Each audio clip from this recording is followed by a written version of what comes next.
Porter?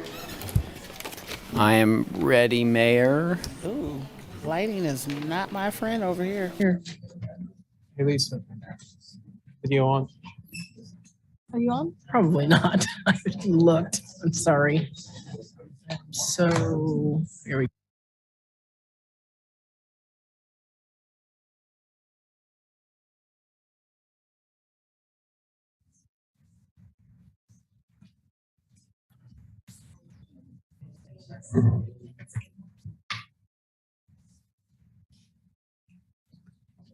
$45.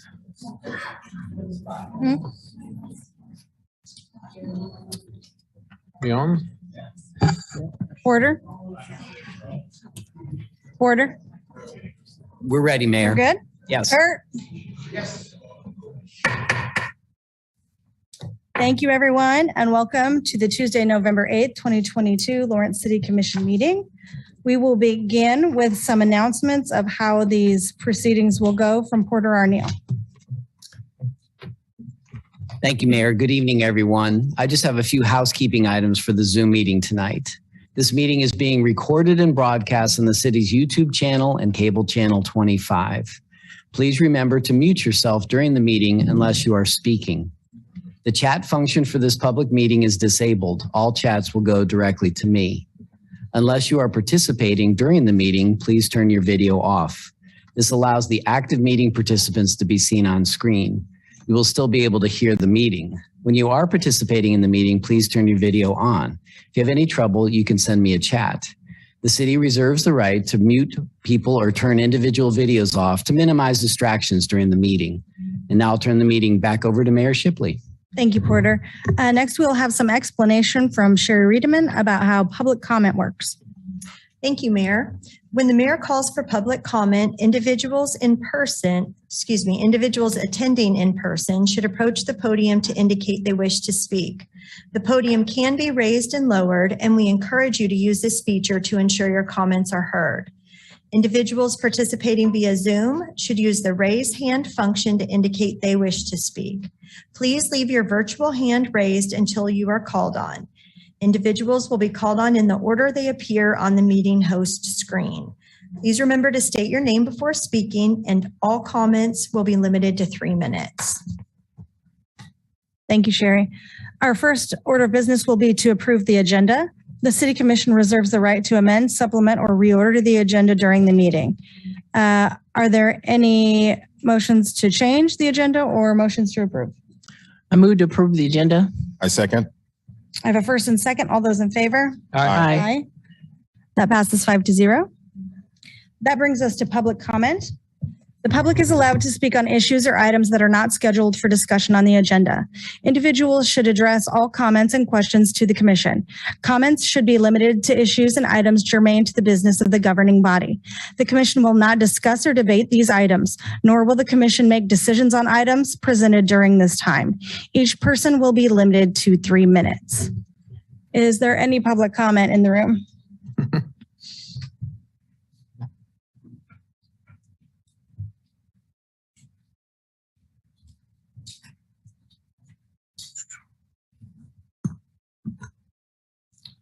Mayor, can you hear me?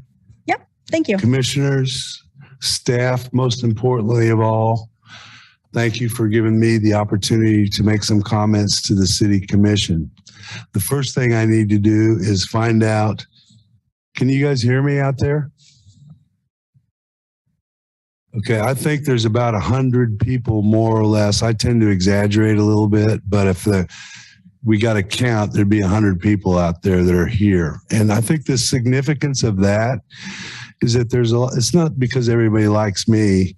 It's because there's a lot of people out there that want to see something done with this issue of the issue that's facing our nation, our county, and our community. And that's all that goes with affordable housing, mental health, the whole ball of wax. And I'm not going to waste my time talking to you about that because I'd be preaching to the choir. You know how hard it is.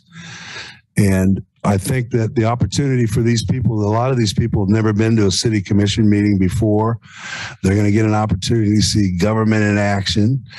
And a lot of these people are concerned and want to help with solutions. So that's why they show up to these things. I really want to just talk about my specific situation at Johnny's in North Lawrence. About 8 weeks ago, a camp was opened over there. I've seen the plan. I agree with the plan. I think it's very, we got to do it, and it's going to take 3 to 8 years, and it's going to take a lot of money, just like Matt says. So we got some hard decisions to make. But once we start doing these little things, I think we need to do them right. And it seems to me like the idea was because we were trying to avoid a lawsuit and we were trying to help things out, it seems to me like we've kind of just dove right in without being ready to do it. We built the camp with funds. We hired 2 people to work it out, but we don't have enough people to staff it now. The first 2 weeks, it was awesome. 42 tents, Jen, Sissel, Mitch, the camp mom all did a great job. And now what's happened is then there was 24 tents, then there was 60, then there was 80. And I'm not prepared to open up Johnny's Tavern until there's some control back there. And you've seen my 3 things I want. I think they're very reasonable. I think they're doable. We could negotiate them in 2 minutes. And I'm not drawing a line in the sand. I want to work with you, but I've got to see some actions for the safety of the community. Thank you very much for listening to me. Thank you. Thank you guys for coming. The beer's on Chuck Magro.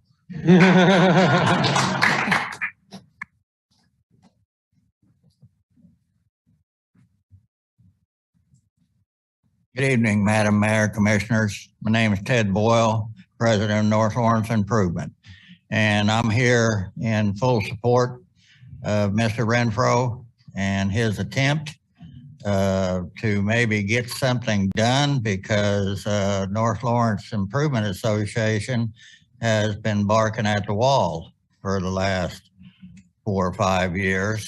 And I will tell you, since this campsite's been put behind Johnny's, incidents have increased in North Lawrence.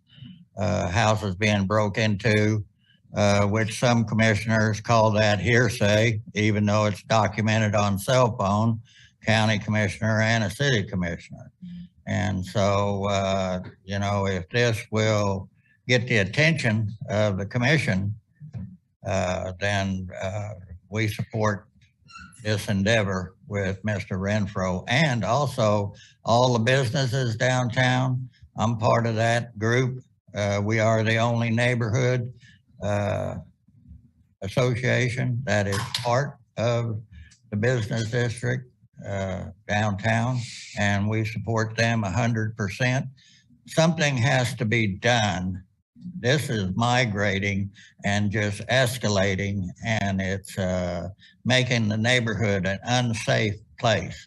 The walkability of North Lawrence, nobody wants to walk the levee anymore. Nobody walks in the evening or night anymore.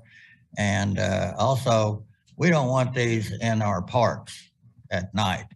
And the camping back there, that needs to have regulations and stipulations and the rules of law, just like the rest of us follow. To have an open campsite and just people come and go as they please and non-monitored at nighttime, that's ridiculous. I mean, the lack of common sense just amazes me. So anyway, I just want to let you know that we support Mr. Renfro's endeavor. Thank you. Thank you, Ted.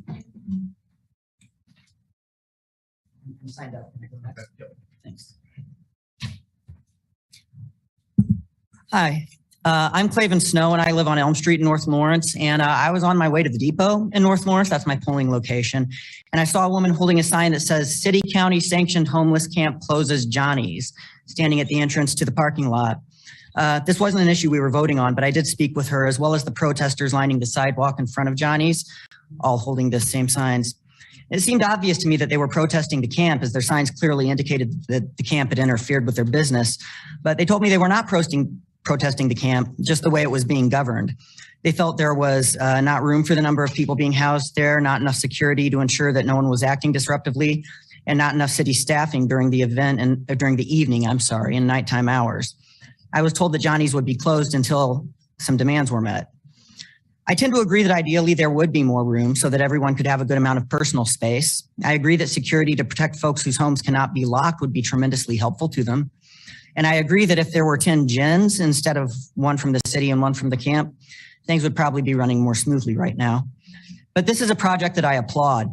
I've been at the camp with donations several times, and every time I've gone, the residents have been helpful, agreeable, and courteous. Not once have I ever felt threatened or unwelcome in any way. The camp was well populated, but it did not seem cramped. And eventually someone was always found to open the storage and receive the donations. The camp is not without problems. The donations that come from outside of North Lawrence are few and far between. Thus, North Lawrence has borne the greatest burden of support. In addition, there is no source for potable water in the camp. The only spigot they have access to requires them to boil the water before it is safe to drink.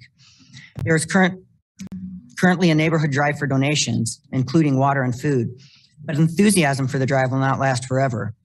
I recognize that the city is doing the best they can with the resources that they have, and I simply ask that the pressure from businesses would not be allowed to create an environment where people without homes are obligated to have their freedoms restricted in order to access the services provided. Of security to the residents of the camp. If they are feeling intimidated by the temperament of animus that many have shown against them, I support offering the camp some protection. But they are not children, they are not being violent, and they do not need babysitters. As for the crowding, I can't support turning them away. I know the plan is eventually to have more camps available and move people into more permanent housing so they won't have to call a campsite home anymore. I support those plans and I hope to see them thrive. But until we are able to see momentum on additional camps and renovated buildings, we will need to adapt to our neighbors in need. Many of us find it good to give money to charities that support the poor. I would ask that we try to maintain that spirit when it's simply our fate to encounter the poor. We are called to adapt to their needs and welcome them as our new neighbors. I do petition the city and the Housing Initiatives Division to provide all the support they are able, and hopefully Johnny's can make peace with the camp and open their doors. But I don't support making peace at the expense of people's freedom or autonomy, and not if it means denying them access to services due to the volume of people in need. Thank you. Thank you.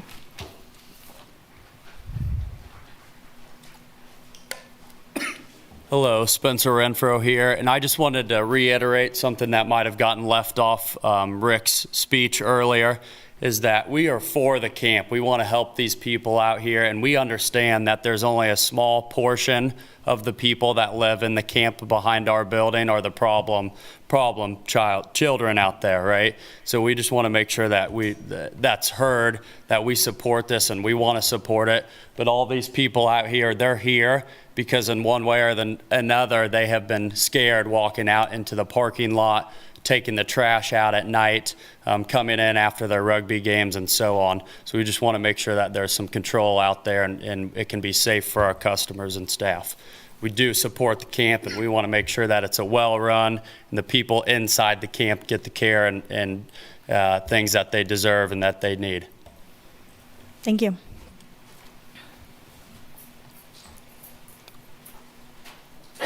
Good evening, Commissioners. My name is Maria Ferrero. I am a community member and a housing advocate, and I just, there's a lot of concern when this was featured in the newspaper, and I know there's been a lot of conversation around how to address this issue, and I just want to reiterate some realities that this is a concern of housing and safe quality housing and folks having access to that housing that has been decades in the making.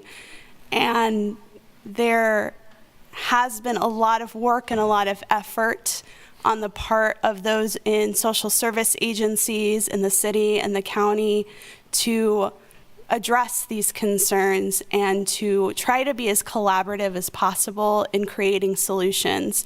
We know that shelter is not the answer. We know that camps are not the answer. We know that housing is the answer. And we have been working, and there has been an open invitation for work groups to address emergency shelter services and camping that has been going on for months. And we are working towards solutions, and we want to be collaborative with community members. We want to hear and understand their concerns, but we also want to address the realities that we understand that one spot is not the solution. We actually made the recommendation as a group to have multiple spaces, and we'll continue to push for that.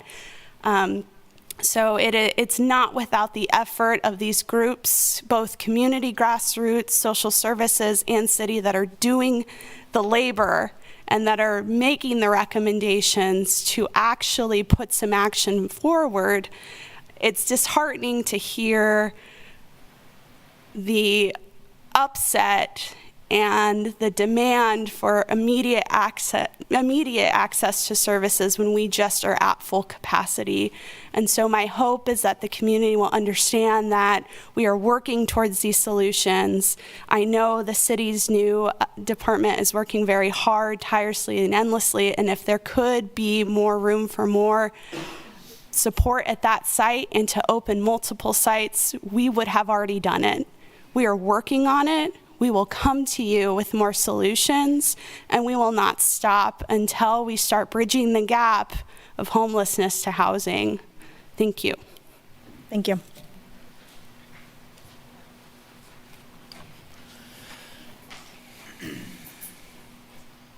Good evening, Commissioners, Mayor. My name is Mike Humphrey. I am the owner of Gaslight Gardens there in North Lawrence, right across the street from Johnny's Tavern, 317 North 2nd Street. Johnny's, I'm more or less here to just echo some sentiment from Spencer and Rick. You know, since I've owned that bar, we've kind of shared a symbiotic relationship. They're great neighbors, and I really wish I could stand in solidarity with them and closing, but right now is just not the time. I can't forfeit the sales, but it wasn't really until very recently that I understood that Johnny's has carried the brunt of a lot of stuff as of late. And now that they're closed, I do fear that a lot of that's probably going to come my way.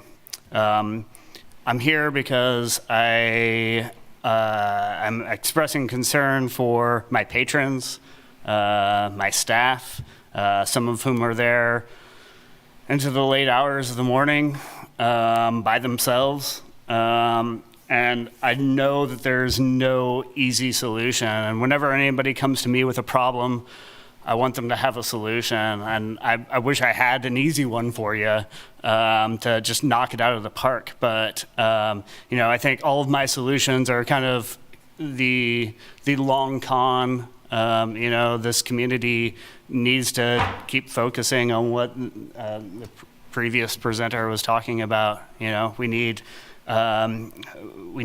things for addiction. We need things for affordable housing, and so on and so on and so on. But yeah, I just I want to help you guys work on a feasible solution to what has been developed. I'm 100% support of what has been established, but it's just kind of gotten a little out of hand. So that's all I have for you. Thank you. Thank you.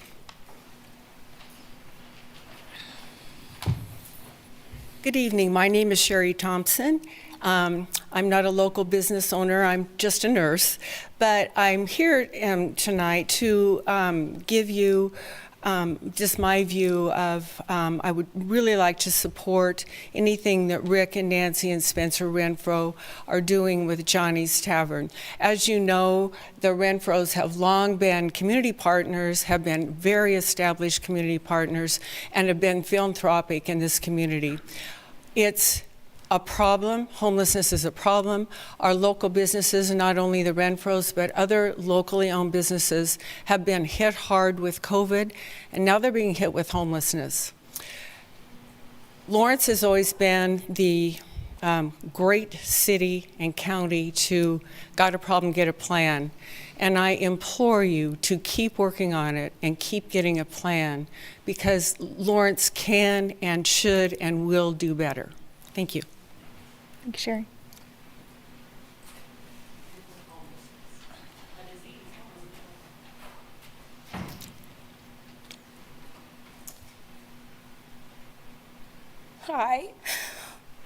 This is really hard for me. I'm Morgan Michaels. I own a business right past Johnny's in Lawrence called The Lot.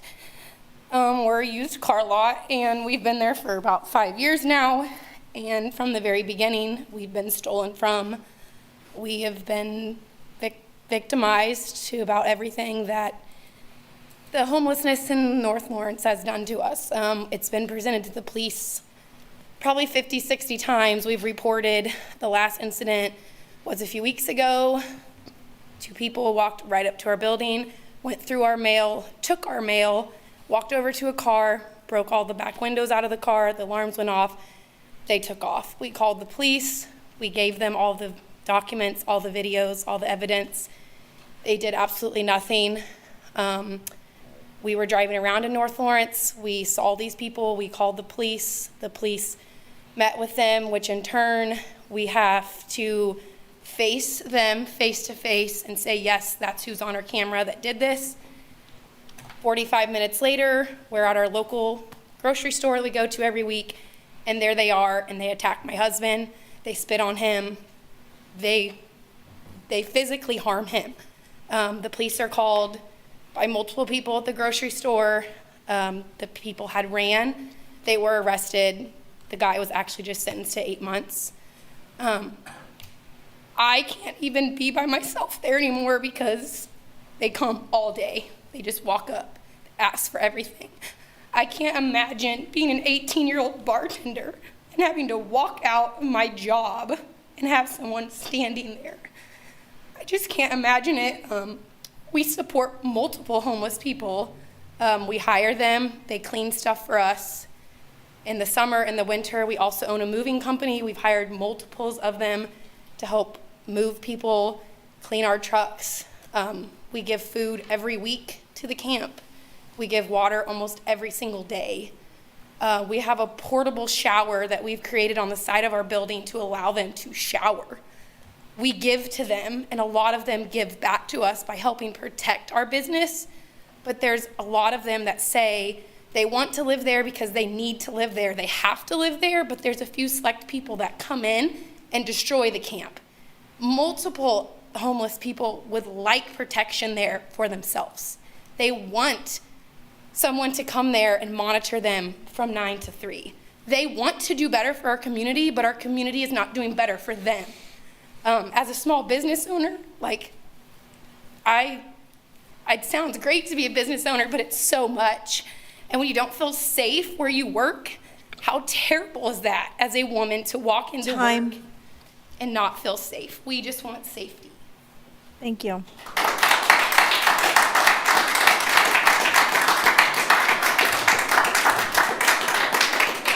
Is there any other public comment in the room?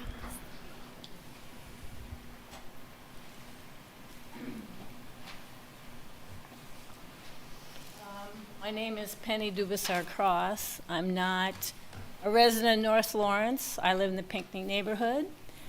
We lived there for 27 years. Our residential walk is typically by now the park and the pond, but no more. We don't feel safe. I'm tired of seeing trash. I've been in social services for probably 35, maybe so many years of my life. And it's fine to help people, but you cannot unbalance things, and that's how I feel what's happening here. I don't mind helping people, but I also feel like I'm being ignored as well. I'm expected to pay taxes, keep my sidewalk cleared, take care of my property, donate, whatever, but now I feel like I'm not being noticed. And right now, I have a neighbor in my back neighborhood behind us who has 3 people camping there, 3 tents, 2 dogs that don't belong there, causing problems. We've called in, is this appropriate? They're urinating in the backyard. This is only part of it. But we are enabling people in some ways, and what's going to happen, and this is what I'm afraid has happened to me. I care about people, but I'm hitting my limit. I feel like I'm not being cared about, and how much am I supposed to do as a citizen to help, to educate, and what is happening? And the thing is, you're going to run out of people who are going to be willing to help, to support the taxes, to support the homeless. And not all the homeless are the same. Not all of them are mentally ill. Not all of them don't want to work. Some do whatever. But I don't feel like we're really taking a look at the people that do want some help. Let's help them. The other folks, what are we to do? If they need total services, let's find the services, create the services. But right now, I don't feel like enough is being done. And I am really, really tired of it. And I don't know what I can do. We've written in, we've talked, we've complained to the city, no response. And to say we're working on it, great. To say it's a complicated problem, so what else is new about life? So what are we going to do? What am I going to do now? I don't know. How can I live in this community anymore? I don't feel safe. I can't even walk where I want to retire to walk in my own neighborhood. Thank you. Thank you. Further public comment in the room? Sure. Just a community member. And all I'm asking during all of this is that we put the homeless first during all of this. It's very difficult to try to reach these compromises. I can't think of a place that's ever solved the homeless crisis. We're doing some pretty bold efforts here. But what's important is to make sure that we listen to people that are prioritizing taking care of these people rather than trying to just push them from place to place. Thankfully here, I don't think that's the predominating attitude. I think honestly, the people at Johnny's North have been rather generous and rather supportive of this program. And so as long as we can reach that compromise that doesn't compromise the freedom of the homeless people, of people who, again, as other people have stated, aren't children, they're not animals to be moved about. And I know there's some people here that can't really mask their contempt for the homeless. They're trying their best. And I would just ask you to try not to be jerks to the homeless. Controversial, I know. That's all I have to say. Thank you. I would love to speak on behalf of the homeless. My name is James Paul Richard. I've been here till the end of April this year, and I've been at the camp since then. That camp have been better than the other camps that I have heard from. But a lot of the incidents that somebody's trying to say it's all fault, I've been told by a few people around my camp that it's mostly the problems or the incidents been having that outside Johnny's parking lot at night. People getting kidnapped, oh yes. Drug up may look like we did it, but it's not true. And that I can say, and I have a witness, Miss Tiffany right here, can tell you also. Thank you. Please do. Hi, my name's Tiffany Kopp. I had an incident behind Johnny's Tavern about a month and a half ago. I was sexually touched by an older black gentleman. Sorry. I went to go into Johnny's Tavern. I asked one of the employees there if I could sit in there until I found someone to walk me back to camp because I did not feel safe. I'm not one of the people that causes problems there. I get that there is some, but I'd like to be able to go somewhere safe. I don't like the discriminatory and everything that's going against us, per se. I'd like to be able to still go in there and buy food. I live in Lawrence, Kansas. It's not any different than any of you guys going in there and buying food. I'm a person. I should be able to go in there and buy food. I'm trying to get a job. I just would like to be able to go in there and people not say, well, you can't go in there. It's just not right in my eyes. I don't have anything else to say right now. Thank you. Thank you.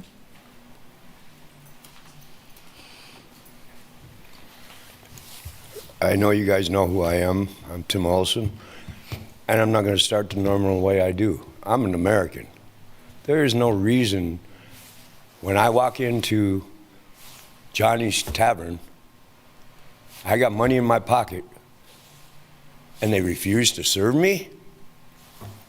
What country are we in? That isn't any way legal.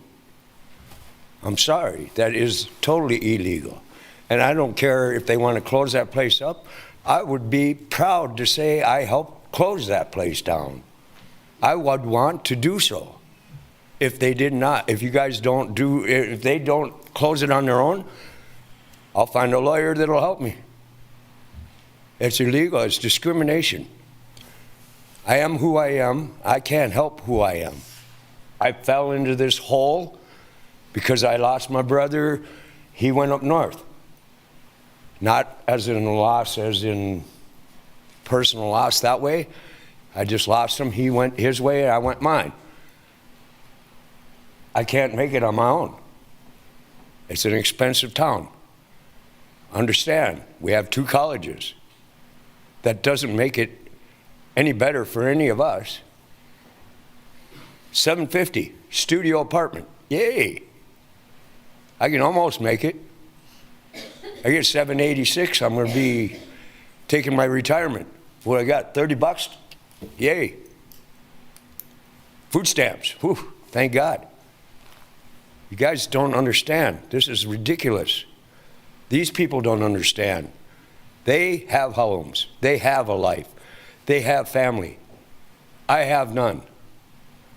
I think it's wrong. We all need to be real. We are all human. Are we not? Yes. Thank you. I love everybody here, but I don't want to be discriminated upon. We all deserve to be heard. We all deserve a place to live. I have no anger towards anyone. I would bring them all a rose daily if I could afford to. I swear to God, that's the person I like to be. I walk down the street, I grab a handful of flowers and I walk down and I just hand it to somebody and say, just a smile, and walk away. That's all I want, happiness. I'm not out to hurt anyone. Nobody is. And if they are, that's what our police department will handle. That's why we have them. Thank God. It's okay. I like that. Thank you guys for listening to me. Thank you, Tim. Any other public comment in the room?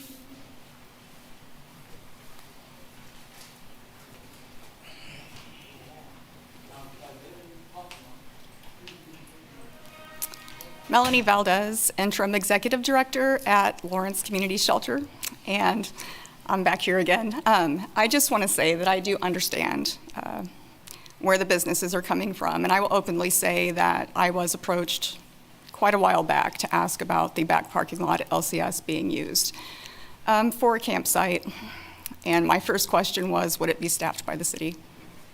And I was told no. And what I do find interesting is, as Rick was saying, whenever it was around 40 people, it felt manageable. And as those numbers increased, they saw increases in conflicts and issues that were impacting their businesses. And when LCS was at 40, we felt it was manageable. We bumped up to 50 to try to meet the needs of the community the best we could. And I can tell you, going up those 10 people, it increased conflict and concerns that we had to deal with exponentially. And I have said that I'm not sure we can do 125. And the reason that I say that is because I've never seen it, but I have heard stories about sexual assaults and violence within there. And as our mission, we cannot do more harm to the people we serve than good. As an employer, we have responsibilities to our employees, and it is an emotional place to work. Do I want to meet the community need? I absolutely do. We want to do it in a responsible way. We want to make sure we are not harming the people we serve or causing further trauma. We want to make sure that we are responsible for our employees' well-being as well. And I also want to say that at the campsite, that all of this attention is doing harm. It's becoming a spectacle, a tourist attraction, and it is taking an emotional toll on the people out there. And I know as a community, we have all been working very hard, including the city and the county, and Jen Woolsey out there every day, and Cicely, us working together and trying to collaborate and find the answers. And as you all know, it is not easy. And even I don't have a solution. I don't know. But I do want to say that the shelter is willing to do more, but we can only be as successful as the community makes us and helps us to be. And I would invite people to volunteer, to offer services, skills, whatever they have to offer that can help us get into a better position and strengthen our foundation so that we can provide more services. Thank you. Thank you. I'm a carpenter by trade, and I would be very proud of you.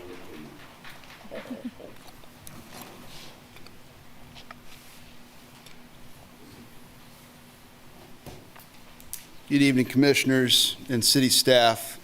My name is Brady Flannery. I'd like to remind you all and bring attention to a letter that was drafted on and submitted to city staff and city commission, or excuse me, city commission and county commission on Friday, October 14th, offering to be part of the table. We understand the position you're in. All of us share the desire to find humane and worthy solutions, albeit short-term solutions. Over 100 different people have since joined that cause. Local stakeholders downtown, business owners, property owners, and community members, and nearly 100 signed that letter. I think what we might lose sight of is that those are all employers. The Renfro family and the Johnny's team is making this action, not to speak for them, but I imagine as an employer first, community member second. And when they say it's unsafe for my employees to come to and from work, when I'm saying that to you, that I have concerns about the parking garage and the streets, this is an 8 a.m. to 8 p.m. issue that we're facing downtown that most of the community members signed up and voiced concern. The main part of that letter coming to you is offering an umbrella which to stand under and strengthen you. So please let us know how we can help, but we are asking for leadership and we are asking for real solutions. Any other public comment? I would like another 3 minutes if I may have so. Hi, this is Chris Flowers, and I am totally behind doing more for the homeless. I totally support staffing the camp. I think we need more than just one camp. Like they said, I heard earlier mentioned that it wasn't a problem when it was just 40. So would it not be a problem if there were like 2 or 3 and they never got above 40 spread throughout the town? Because it sounded like right when it was just 40 up there, it wasn't that much of a problem. And also, I just want the commission to, there are people here genuinely concerned first about the homeless, and then some I think are more concerned about how it impacts them. And something that I found interesting is that they're asking for staffing at this camp from 9 to 2 when Johnny's is open. So are we asking to have someone at the homeless camp to protect the homeless from the people from Johnny's? Why wouldn't the homeless need protection after 2 o'clock in the morning? Why is it just when Johnny's is open that they need protection? I think it's because it might be, the people asking for the staff might be more concerned about what the homeless are gonna do, to them. And that's kind of, I think it's kind of false, when we're acting like it's all about the homeless, when actually it's more about protecting yourself from the homeless. But I mean, I totally support more staff for the homeless. And also another thing, he's not here tonight, but Dr. Spees, the candidate running for county commissioner, he's released a video about his solution to the homeless. And the guy who refers to himself as Trump on steroids wants to put them all at the community shelter, like all of them. And so if you're in if you think the solution is just putting them all in the community shelter, you're supporting the same position that the guy who calls himself Trump on steroids is. So thank you. Is there any other public comment in the room? Good evening, commissioners. It's good to see you all. My name's Micah Ann Cox, they, them pronouns, nothing more, nothing less. I'm going to read a statement because I am at capacity with the work I do outside of this, but I needed to be here tonight to share this. When did the City Commission's role become prioritizing business owners over the people of this community, both housed and unhoused? Not one person forced Rick to close Johnny's. That was his decision based on his discomfort. For how much, the idea that safety is being discussed, completely excluding the safety of our houseless community members, is astonishing to me. For how much support was mustered up for Johnny's Tavern and its ability to reopen, hopefully tomorrow, as the LJ World article said. How many of you here tonight in support of Johnny's Tavern are committed to doing this work? How many of you are here to volunteer at the emergency winter shelter, which always needs volunteers? Or is the priority truly not supporting our houseless community? Is it instead protecting our safety and our comfortability? We have people from the camps that have walked through this space tonight advocating for themselves in a space that has felt nothing to me but disrespectful and unhuman, and we are entertaining a private business owner's uncomfortability? Are we listening to these communities, or do we not view unhoused members as a part of the community when we are the ones who have failed them? Any other comment? I personally don't see Rick's stand as being against the homeless. This is Michael, Lawrence Accountability. What I see it is against what you guys have not done. Instead, you've thrown about $500,000 toward art. Just think how far that $500,000 could have gone. And I'm talking about the police station and the multimodal facility that you're going to build, and you're going to put $200,000 worth of art out in front of it. I want to ask some of these homeless advocates how far that $200,000 would go, or maybe just 150 of it. Maybe if we limited art purchases to $50,000, we could take that other 150 and solve this problem. But instead, you guys take our money and blow it on art and leave these people out to dry. Both sides. Both sides. I don't think Rick's against the homeless. I think Rick's against a do-nothing commission, and I apologize if I'm speaking out of turn for Rick.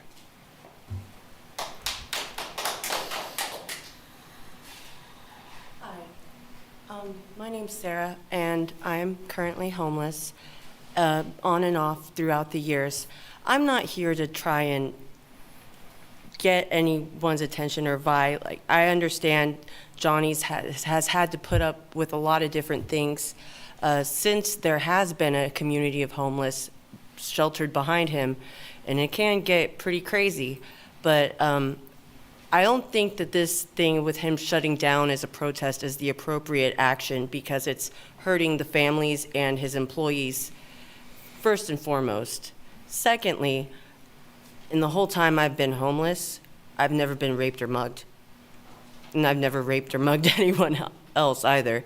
I mean, I don't know if that stands for most people, and I don't know statistics, but if I were, anyone, one of the things I would look into is, since the opening of the October thing, how much crime rate in rapings and muggings has spiked. Also, I would like to say, it is kind of an uneasy feeling having close to 90 different people, personalities, men and women, all in one little tent city. It's very uneasy. Sometimes it's hard to go to sleep at night.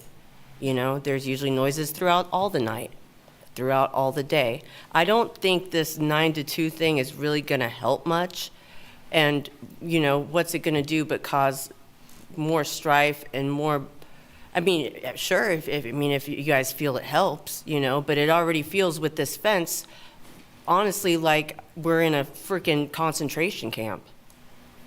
We're already ostracized by society. People walk by us and look down. I don't even ask people for money. You know what I mean? Like, it's just, I'm human too. Please give me the courtesy I give you, and I try and give everyone courtesy and respect. Thank you. Any more comment?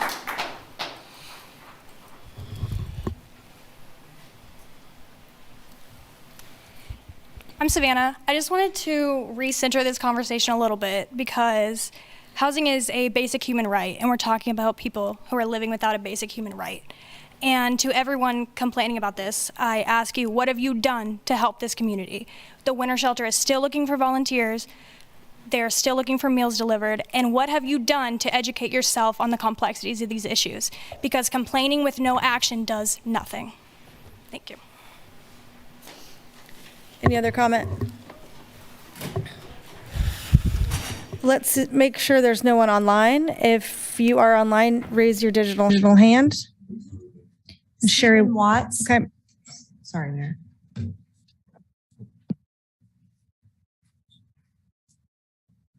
Is there somebody else? I think so. Hello? Go ahead, Stephen. Thank you so much. I had sent in data to be put on the screen while I'm speaking. Okay, no, that's not the one. No, we got to scroll down, please. And there you go. There you go. You know, thank you so much.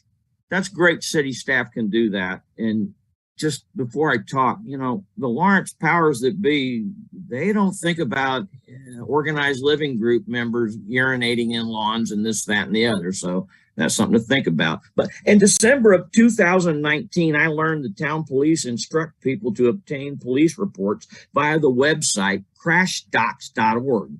CrashDocs is owned by Carfax, which is an American company that provides vehicle data to individuals and businesses for a price. Its best known product is the Carfax Vehicle History Report. I did not understand why the town police was sending local accident data to this private company. I sent email after email to the town executive team, including the chief of police, asking what was going on. No response was ever received. But I was informed 2 days ago by Mr. Lockhart of the town's use of CrashDocs.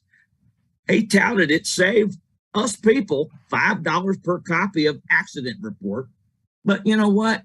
That $5 is only because that's what Rich has decided to charge us to get reports. The cost was pulled out of thin air. There are many questions, a couple of which are how much police department time is put into uploading this data to the CrashDocs company. Surely the same amount of money being charged to townspeople for Kansas open records request is being charged, if not more, to enable a for-profit company to prosper off the accidents in Lawrence, Kansas. That is, how many man hours are required to upload the data? Is there a CrashDocs employee who has been given access to our town's police database? What interface is used to make certain there's no breach of security? What other data is being uploaded by the town police department to what other databases?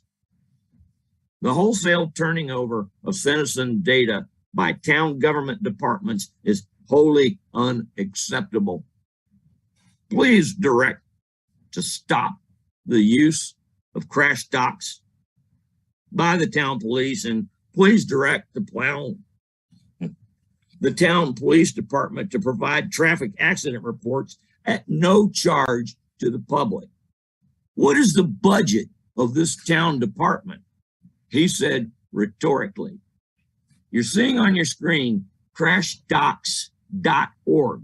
This is a for-profit company that is milking the town of Lawrence data. Thank you. Thank you, Stephen.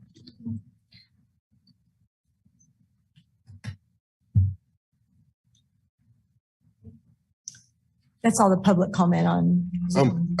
Yeah, she's got it. Yes. Oh, okay. All right.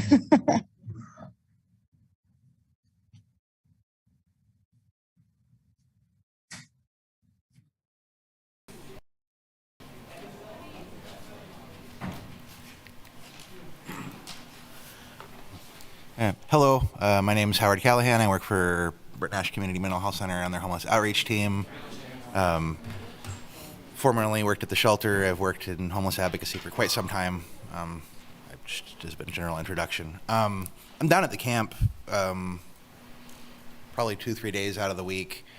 And my understanding is that of the incidents that have occurred down there in the last month or so, that the vast majority of them have been folks that are not actually staying at the camp. Now, some of those are probably folks that, know folks that are there and that are visiting. And I've seen the Jen and the folks that are trying to manage down there kind of at wit's end from time to time, trying to figure out, how to manage that. I think more staffing sounds like it's probably in the works, and I think that would probably be a good idea.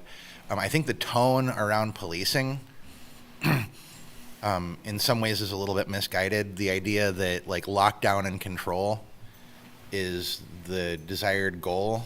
I don't know if that'll be as effective as people seem to think it is. I do think that having enough people there to be able to manage maintaining some kind of standard is a good idea, but I think that people need to take a step back to a certain degree in terms of what kind of outcomes that they expect. I don't think that it's reasonable to expect, a homeless camp to be better behaved than your standard high school or middle school, for instance. They have incidents, things occur. It's more a matter of how well they're responded to, whether or not there's enough people there to actually manage what happens. And it sounds like to a certain degree that's what Rick's asking for. I would love to see a future in which there's a good relationship between the folks that are at that camp, the folks that are working at that camp, the staff and the patrons of the bar. I would really love to see the oppositional tone, diminish. But, I think that, people's idea that, something must be done, a lot of times, plays out in their heads as control measures when, making sure that there are adequate people there to support and making sure that, they're able to actually have clarity on, where the perimeter of the camp is, who's allowed to be there, who's not allowed to be there, and absolutely, definitely more sites, because, it's just kind of obvious a smaller group of people will be easier to manage than a larger group of people. Thank you, Howard. Yeah, that's nice.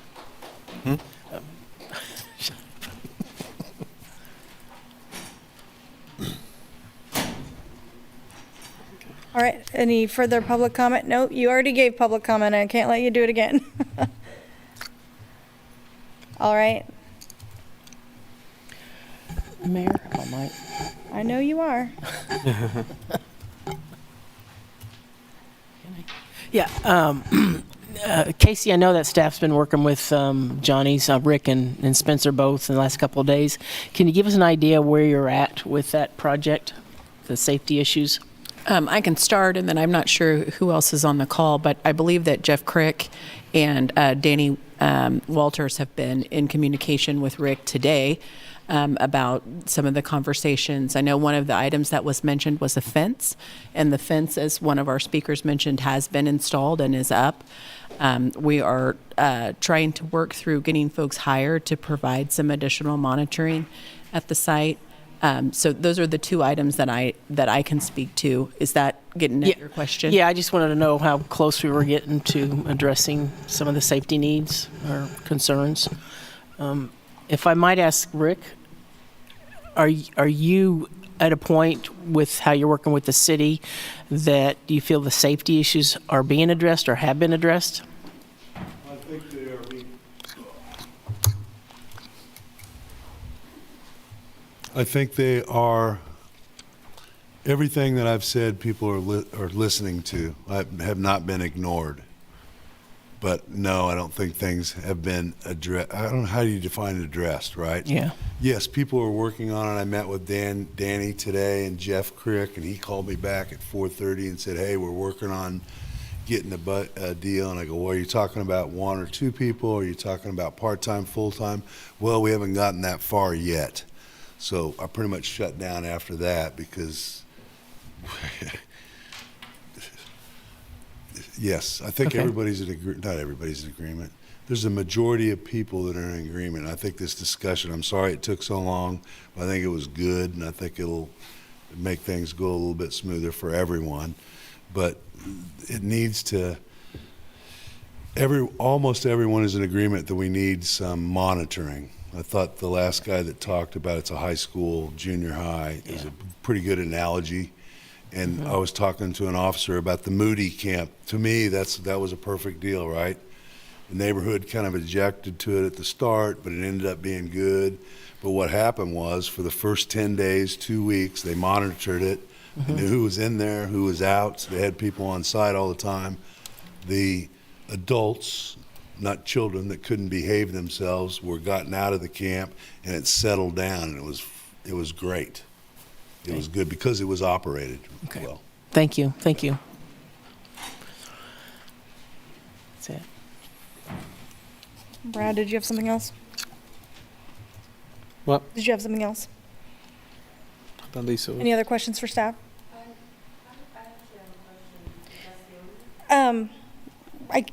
That's not how we do this here. Sorry. If you'd like to talk with him in a safe space outside, we're running this meeting. I would appreciate that. No other comments or questions from commission for staff? All right. Thank you very much for coming. That brings us to our consent agenda. All matters listed on the consent agenda are considered under one motion and will be approved by one motion. There will be no separate discussion on those items. If discussion is desired, that item will be removed from the consent agenda and will be considered separately. Members of the public wishing to speak to an item that has been pulled off the consent agenda will be limited to 3 minutes for comments. Are there any items commissioners would like to remove from consent? No. No. Seeing none, are there any items members of the public would like to remove from the consent agenda?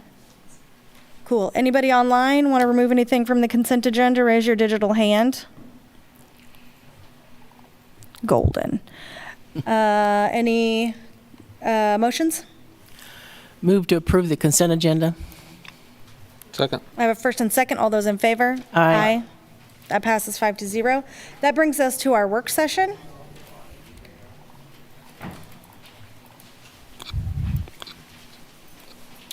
Good evening, commissioners. I'm working through getting our presentation up here.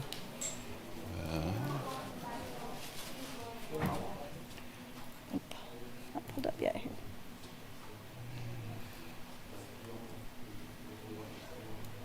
Oh, I did have a question. Haven't taken conversation. Oh, I'm sorry. We're still carrying on. Can you go outside? Sorry. Thank you. Thank you.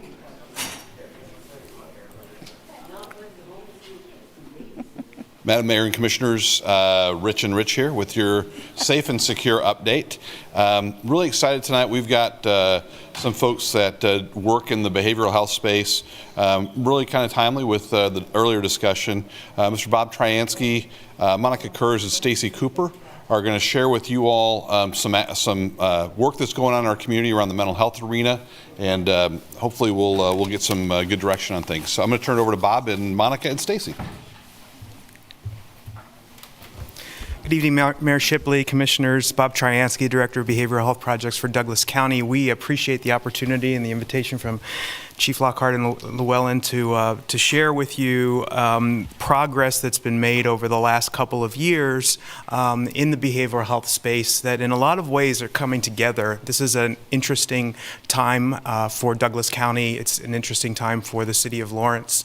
It is a time where we are always challenged to more adequately and more robustly and more compassionately respond to the needs of our citizens with behavioral health issues and concerns. What I'd like to do tonight is I'd like to try to put some things that are happening right now in context of what has happened over the last couple of years. And the reason for that is because in a lot of ways this is a moment where we're getting ready to embark on more work together, collaboratively, between the city and the county, between our behavioral health partners, our law enforcement, our emergency responders. About 6 years ago, this community was catalyzed and called to action to respond to some really serious concerns.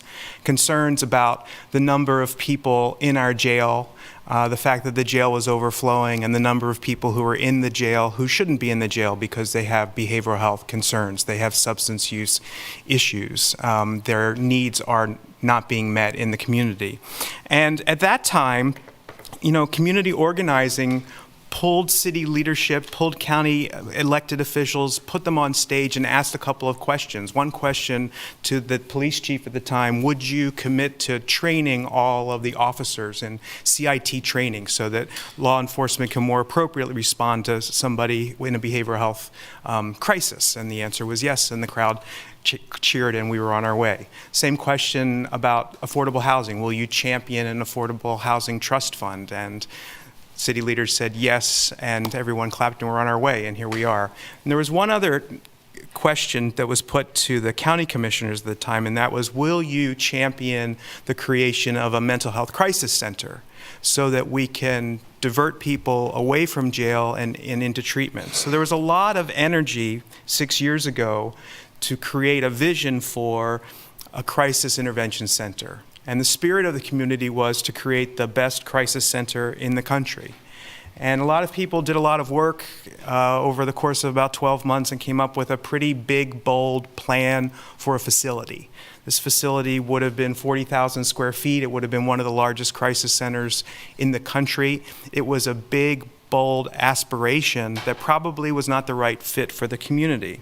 And what was interesting is, as really has been the story in Douglas County over the last 6 years, the community came together and said, well, wait a minute, maybe this is not the best idea yet. And through collaboration, not just between the county and the Community Mental Health Center, Burt Nash, but with a bigger table that involved Lawrence Memorial Hospital, that involved Lawrence Douglas County Public Health, Burt Nash, DECA, Heartland Community Health Center, the Housing Authority, Heartland RADAC. Now 9 organizations, that includes the Kansas Suicide Prevention Headquarters, created this behavioral health leadership coalition. And that coalition said, we really need a larger vision of what's possible in Douglas County, not just to try to respond to an immediate need with a new and a better facility, but to really be able to address the comprehensive needs of our community systematically. And so the vision of that coalition set 5 years ago was to create an integrated system of behavioral health care that serves the whole person, their whole life, so they can realize their full potential. And that group worked together with the Lawrence Douglas County Public Health Department through the Community Health Improvement Planning process. And one of the 4 planks of the Community Health Plan is a behavioral health plank. And the goal that we set in 2018 was to build an integrated system of care that moves from crisis and illness as a norm to recovery and prevention as a practice. Crisis is a moment of time, in time. Recovery is a lifelong journey. So how do we prepare our community to be able to offer that full continuum of care to everyone who needs it and respond to people with the right care in the right place at the right time? That's what that's the challenge the coalition set for itself and embraced. And in the plan, we've got a number of objectives that were set in 2018, revised recently. Commissioner Littlejohn is on the steering committee and the CHIP steering committee, so he's heard this before, but I just wanted to share with you the seven objectives of the community health plan, the behavioral health plank of that plan. First is to decrease the number of youth reporting poor mental well-being from 39% in 2021 to 33%. Decrease the percent of youth who report low perceived risk of harm from drug use from 47% in 2021 to 42%. Reduce the number of people who present at the emergency department in behavioral health crisis from 3,900 to 3,120. Reduce the percentage of booked individuals at the Douglas County Jail with serious mental illness, SMI, from 5.5% to 4.9%. decrease the age-adjusted suicide rate from 16 to 14 per 100,000 in our population, increase the proportion of adults 18 and older with serious mental illness who receive treatment by 10%.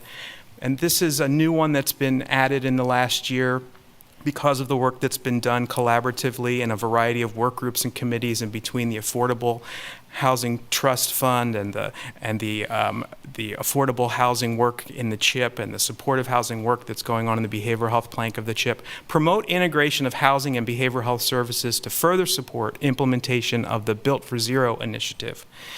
Increase supportive housing services and achieve functional zero for chronically homeless individuals and households by 2028. Those are the 7 objectives in the behavioral health space. And one of the core pieces of our ability to make progress is not just related to bringing a crisis center online, it's all of the other pieces of that system. So what I want to do tonight is just give you an opportunity to meet some of the people who are bringing those components of our behavioral health system online, speak a little bit to the new interventions that have come online in 2022 and where we're going, and take a moment or two for your questions. And if you look at this graphic, you'll notice that there are a couple of components to an integrated behavioral health crisis system. The first is a 24/7 mobile crisis line, a phone line that's available to anybody in the community 24 hours a day, 7 days a week, and linked to 988. We launched that thanks to our friends at Kansas Suicide Prevention Headquarters in May. I mean, they've been working on it for over a year, but in July, 988 came online, and Monica's going to share how that is going and how that integrates with the deployment of mobile crisis response teams. So something that is not law enforcement driven. It is a team of people traveling in a vehicle who can respond to people in the community. It's a social worker, therapist, case manager, and a peer, 2 people. That team is now available thanks to leadership at Burt Nash from 8 o'clock in the morning till 10 o'clock at night. And if you've been following what we've been doing over at the county in the last couple of weeks, we've been working together with Burt Nash to be able to see that go till 2 a.m. by the end of 2022. One of the challenges that we face is, can we have a 24/7 mobile response in Douglas County and in the city of Lawrence and in Baldwin and Eudora? Burt Nash very much would like to see a 24/7 mobile response. There are many stakeholders in the community that would like to know that there's a 24/7 mobile response available. To get to a 24/7 mobile response, we're going to have more conversation and more collaboration because the sales tax that the county has to invest in this is limited. The crisis center construction on the crisis center is complete. We are working very hard to get that facility open and to be able to guarantee that when it's open, anybody in the community will be able to go to that facility and know that they will get the right care in the right setting at the right time. And then the last piece of the continuum here is what happens after a crisis. Right? So a crisis is a moment in time. Recovery is it's a lifelong journey. And so Stacey Cooper is here from Heartland Radac to talk to us a little bit about some of those post-crisis care pieces of the continuum. We've got 3 focus areas that we are trying to promote as we pull all these pieces together. The first is to prioritize prevention. The second is to promote integration across the system of care. And the third is to improve access. And there's been a lot of collaboration. One of the things I wanted to highlight just really briefly is something that our law enforcement partners and our school district partners have put together, which is a program called Handle with Care. Chief, you want to take a second or two to share a little bit about that? So when I was on my listening tour of the community, getting to know folks, I met with Lori Alvarado from DCCA, and one of the first things she asked me about was Handle with Care. And I had never heard of the program, but it's something that is in every school district in Douglas County except for Lawrence. And as she explained the program to me, it really made sense. So if we as police go to the house and there's some school-aged children there, realizing that maybe mom and dad were in an argument or some other thing happened that prompted a law enforcement response, that can create trauma in the children. And so when they go to school the next day, if a teacher doesn't know what happened, they may think the student's acting out because they have a behavior issue. Well, what we were able to do with this program now is create a notification process through our SROs where the patrol officer who responds sends an email to the SRO routes that to the school administrator where that student attends, and the teachers are then notified that there was potentially a traumatic event at this child's house last night, and they may need a little extra care today. So maybe it's, they're acting out, we give them a little more patience, or maybe they're tired and they need to go take a nap. Now we have this holistic approach to taking care of our children and ensuring that their trauma is recognized, and we aren't giving details. So the staff aren't knowing exactly what happened. They just know that something happened and that this child's behavior may be linked to that. In the first 6 weeks we've had this program implemented this year, 25 referrals were made. So it's already having a significant impact in our schools and a positive impact on our students. And I think we're going to continue to see this grow. And this is really due to our expanded SRO program.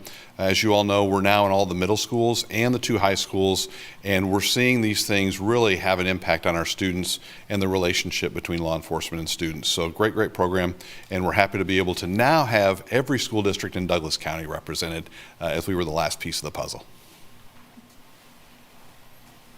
So I think that really embodies those three principles. Prioritize prevention. We need to protect our young people. We need to respond as quickly as possible when they encounter something that is traumatic. And we need to promote integration between law enforcement, EMS, and our school district, our behavioral health providers, and increase access, take advantage of the RAP workers that are working in our schools to be able to connect with services at the community mental health center. There's kind of 3 holistic ways of working together, and Chief, thanks for that. I think it's just one of many examples of what we see. So let's talk about several of those examples, and the first is to talk about that front end, the 988 crisis line and mobile response. Monica Kurtz is the Vice President of Policy and Prevention at Kansas Suicide Prevention Headquarters.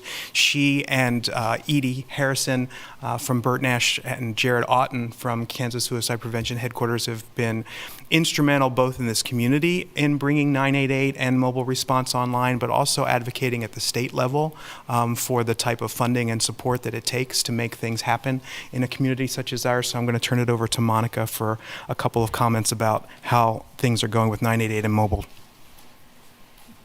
Yeah, thank you, Bob. Thank you, City Commissioners. I'm going to hopefully come up here a little bit. My voice is not as strong as it usually is. So thank you so much for the opportunity to share a little bit about how 988 and 24/7 crisis line is unfolding here in Lawrence and Douglas County. As City Commissioners may be aware, Kansas Suicide Prevention Headquarters has operated in this community since 1969.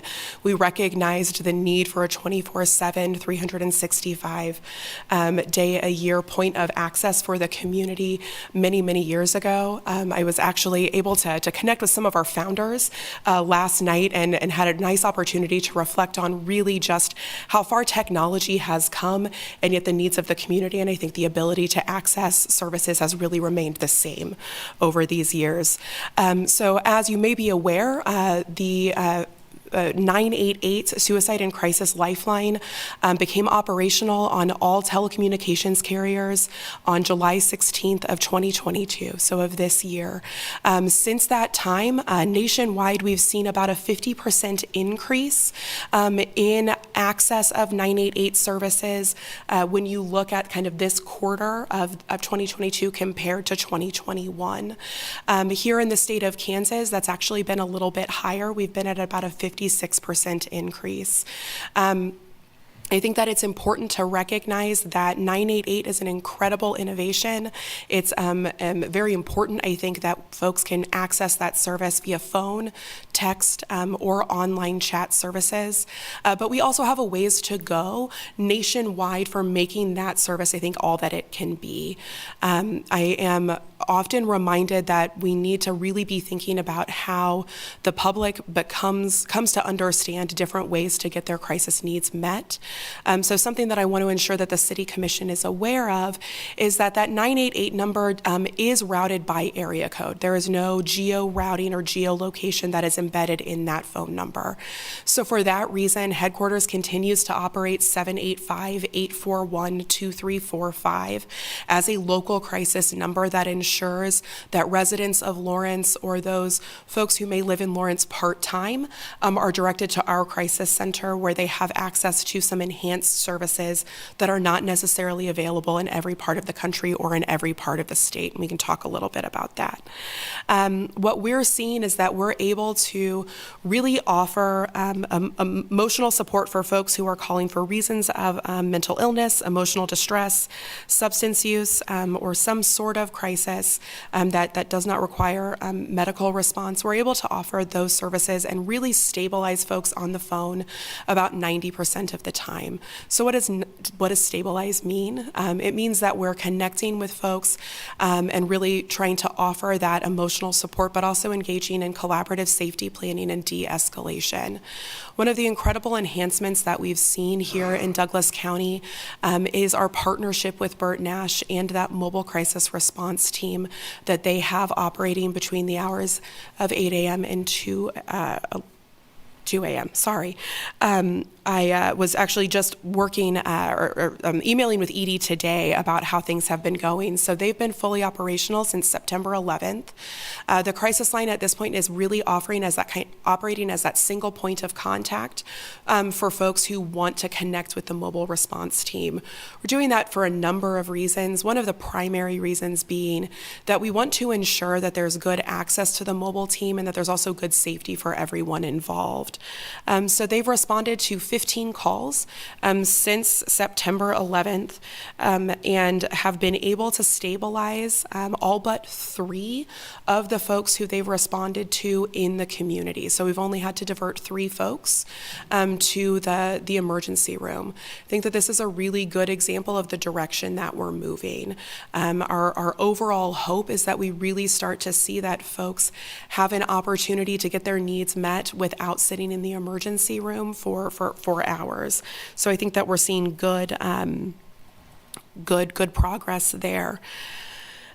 Also want to just highlight that we are prioritizing our collaboration with our 911 provider here in Douglas County and for Lawrence citizens. The ultimate goal being that folks who contact 911 with a mental health concern that does not have a medical or criminal component can be served on the 988 line rather than by having law enforcement dispatched to their location. So that is a project that we've been taking on for a number of months now, have seen really good collaboration with Tony Foster and with our law enforcement agencies that serve Douglas County, and really thinking about how that can be accomplished with safety. I think safety is kind of always top of mind, which is why at this point we're really operating on a consent basis. We're only sending mobile response teams when we have the person's consent. We've also seen really good collaboration, especially with Lawrence Police Department, in giving referrals to that mobile response team. In fact, Edie was quick to point out that the majority of those referrals have come from Lawrence Police Department at this time. So I think that my hope for you all is that the takeaway is that this crisis continuum, as it's unfolding, we've really seen some good collaboration and communication between our law enforcement and our behavioral health partners, and I'm really seeing that we're starting to build a stronger system here in Lawrence. So thank you. Thank you, Monica. And so there, again, you see that, the goal would be that 80% of the calls that come in would be resolved on the phone. If a mobile response is necessary, 70% of those mobile response dispatched would be resolved in the field. And now we have a new facility or a new component online, which is a crisis intervention center. One of the things that happened because of collaboration, because of real dedication to solving the whole issue that we face when we're trying to address people's behavioral health needs was housing. So, by right-sizing the crisis center and opening some space up on campus, by collaboration with Burt Nash, who owns some of the land, and the county, who owned other pieces of the land, and an opportunity to work together with the Lawrence Douglas County Housing Authority, we are able to take that aspiration of a crisis center and instead realize a treatment and recovery campus that has 3 tiers of housing support: respite, stabilization, and a crisis Crisis Center transitional housing for 12 individuals at transitions operated by Bert Nash, and then 10 permanent supportive housing cottages operated by the Lawrence Douglas County Housing Authority that they leveraged $2.2 million in HUD funds to build. So this is really a dramatic kind of proof of concept set nicely co-located right across the street from Bert Nash and right across the street from LMH and nestled nicely into a residential neighborhood. The treatment and recovery campus is the realization of 5 solid years of work. And I just would remind everyone, because I know there's we are all eager to open the crisis center as soon as possible and to make sure that it's as successful as possible. We were in the same situation last year in terms of not having all the housing occupied that we needed to have occupied because of technical challenges that we face. All the units are now occupied, so there are 22 individuals who are housed on the campus. There will be another 32 beds available in the crisis center when the crisis center comes online. Let's talk a little bit about what will make this community different because the treatment and recovery center is available and open. The first is it's a 24/7 facility. It's a 24/7 facility that will say yes instead of trying to find reasons to say no and turn somebody away.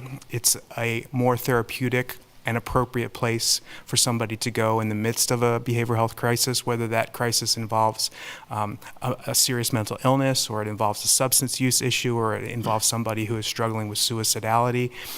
This is the place where everyone should come. The front door of the facility will be open and lead to what's called the Access Center, and the Access Center is an urgent psychiatric care opportunity. It's an extension of what Bert Nash is doing now at their Access Center over at the community health facility. But it will be open now from 8 in the morning until 8 o'clock at night. Am I getting those hours right, Patrick? 8 in the morning till 8 o'clock at night.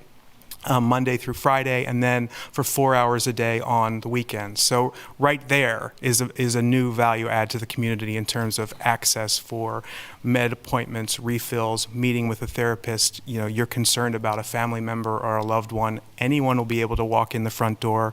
The front door is open for families and for adults. That access center is the first component. Then there are 2 other components in the facility. The next is called a 23-hour observation unit, and that's a space where people can come in a much more therapeutic environment than you would find in an emergency room or certainly in jail, and it's an opportunity for behavioral health professionals to figure out what's going on, to figure out what the person needs next, and to figure out what's the best way to get somebody the next step and of treatment that they need. That is probably something that could be resolved within 23 hours and people could go home and go on their way. If not, then the other part of the facility, the 72-hour stabilization, has beds, 8 rooms, 16 beds, so we could have a capacity of 16 people who would be able to stay in a residential setting for up to 72 hours while we might be able to stabilize, and then the person would not have to go to the hospital. So those are the 3 areas in the facility: access center, urgent psychiatric care and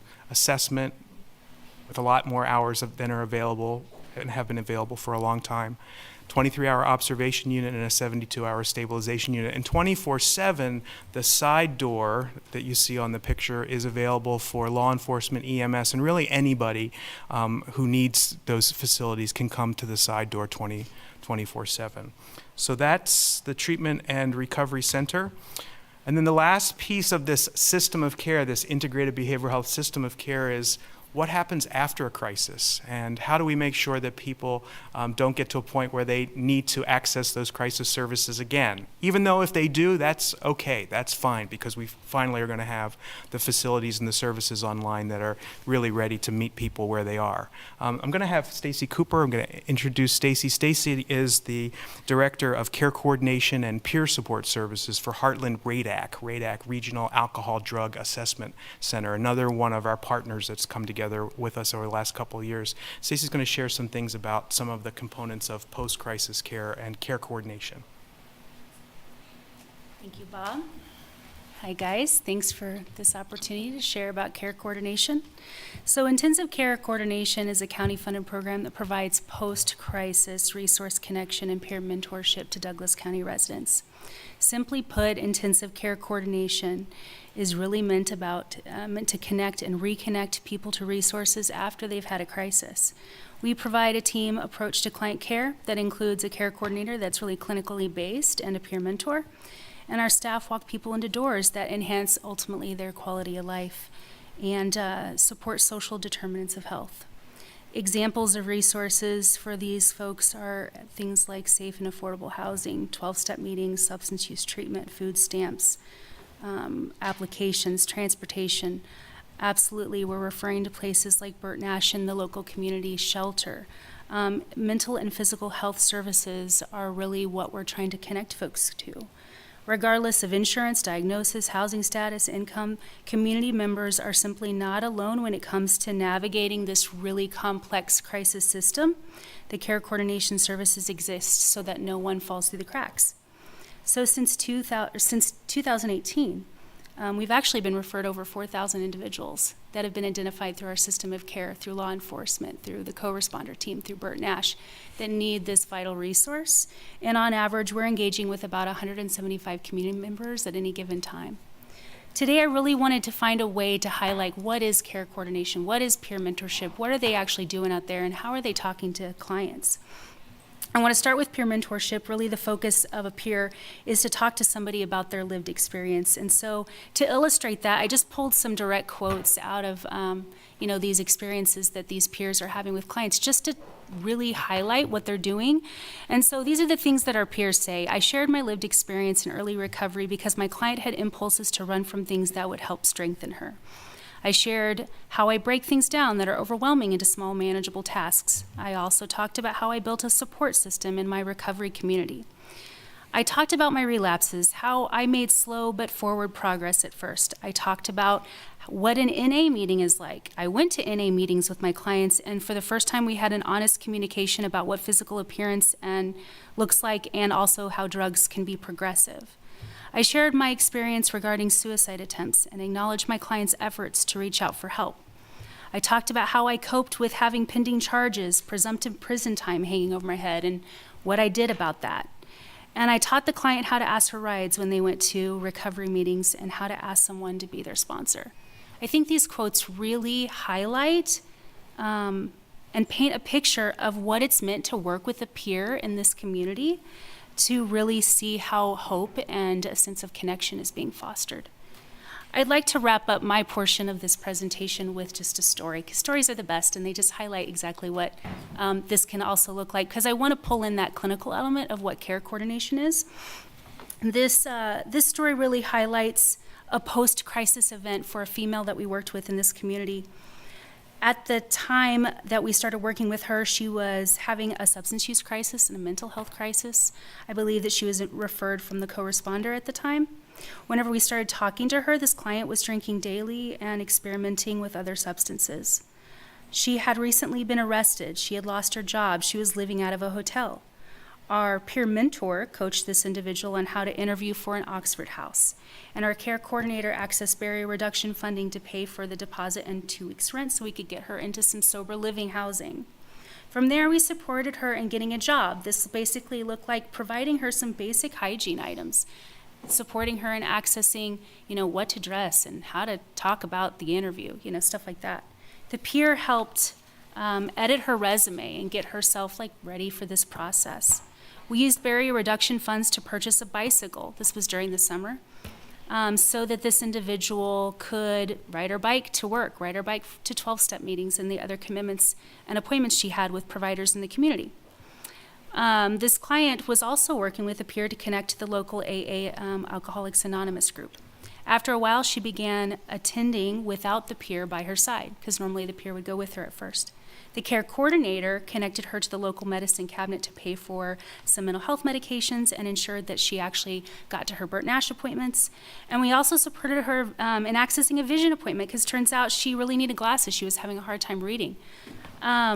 Through the support of this process, we supported this client in navigating court dates and PO appointments, and ultimately she resolved her legal barriers. At this time, this client is sober, employed, housed, and she is actually taking these 12-step meetings into hospitals and institutions, which is part of that 12-step recovery process and kind of bringing that out into the community. How do you illustrate care coordination? How do you illustrate what peer mentors do? That is what they're doing out there. They're connecting people to resources post-crisis. And those resources sometimes is having a human connection walking you through those doors. Sometimes it is a peer with lived experience. And we have found the combination of clinical care coordination and peer mentorship was really, allowing people to get the resources they need to become more stable and more sober in this community. And that's what kind of post-crisis care looks like right now. Again, a big thank you just for allowing me to kind of articulate this and spend some time talking about this issue. Thank you. We've conducted a number of experiments. DECA has been a big partner with us as well, and in 2018, they proposed a kind of experimental model to go into the emergency department when people were in a behavioral health crisis that was substance use related. What's the next step for somebody? Go to social detox. What's the challenge in Douglas County? There are no social detox beds for men. We have 2 beds for women at First Step that often are full. So how do you get somebody from an urgent care environment like an emergency department and get them to the next right place? DECA said, let's lead with peers. Peers went into the emergency department, peers engage with the person, and 70% of the time when they've done that over the last 3 years, the person has said, yes, I will go to detox, even if it means that I need to go to Wichita. And DECA has facilitated transportation and riding with the peer. 72 to 74% of the people that take advantage of that opportunity have been completing. So we know that there are models here that work. It requires that we experiment, that we gather data around those experiments to ask what's working, what's not working, and what are we learning from each other. Burt Nash has just gone through a journey and is going through a process to become a certified Community Behavioral Health Clinic, CCBHC. That puts a whole different spin on the way a community mental health center delivers services. Burt Nash is directly providing crisis services to individuals. Burt Nash now has an ACT team, assertive community treatment. We have assisted outpatient treatment. So we have intensive care coordination. We have links to social detox and regional access for that. We have an assertive community treatment team, an assisted outpatient treatment program. We have drug court. We have behavioral health court. All of this has happened over the last 5 years, and it's a time to be really excited, but it's also going to be a time where we're going to have to navigate some new challenges, because these are the questions that confront us, I think, now as a community. First one, how do we build and sustain, that's the key word, sustain a 24/7, 365 behavioral health crisis system in a community of our size and in a state without Medicaid expansion? We're doing pretty well, but there are still some gaps that we are going to have to imaginatively overcome. How do we ensure that individuals in crisis receive the right care in the right setting at the right time? And the right time means every time. How do we have that continuous quality improvement process in place so that we're always getting better? Because right now we're less worser. We always need to be more better. How do we maximize outside funding sources and foster transparency and accountability and continuous quality improvement while minimizing competition between agencies? We have figured out how to play well together in the sandbox. There's plenty of work and opportunity here, but that doesn't mean that it's not complicated to figure out how we build those relationships and make them sustainable. How do we hold coalitions and emerging partnerships together and ensure fiscal discipline and accountability as we move from where we are now to where we want to be 5 years from now? And how should county government effectively leverage its position as convener, strategist, and funder to pull together behavioral health justice system and community stakeholders to formalize crisis system oversight? We all have a role in owning this system. So that involves county and municipal leadership. It involves healthcare and human service providers, our emergency services, law enforcement, criminal justice partners, citizens with lived experience, and community stakeholders. This is an opportunity, I think, to build on what we did with those behavioral health partners and to start to expand the table, the conversation, and the oversight beyond that group of providers to have all of the players that are helping to assemble this very complex system of care and to ask ourselves, how do we make sure that it delivers the best care every time for the citizens of Lawrence?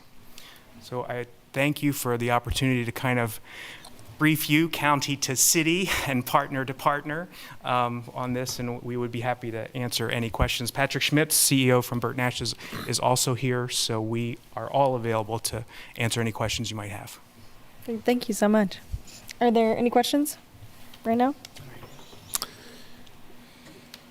This might be a question for Monica and Chief Lockhart. I think I understand the mobile response team, but also our co-responder team. Do you see them remaining separate 5 years from now, or is there some, I know we've talked a little bit about working together and how can we support those two efforts?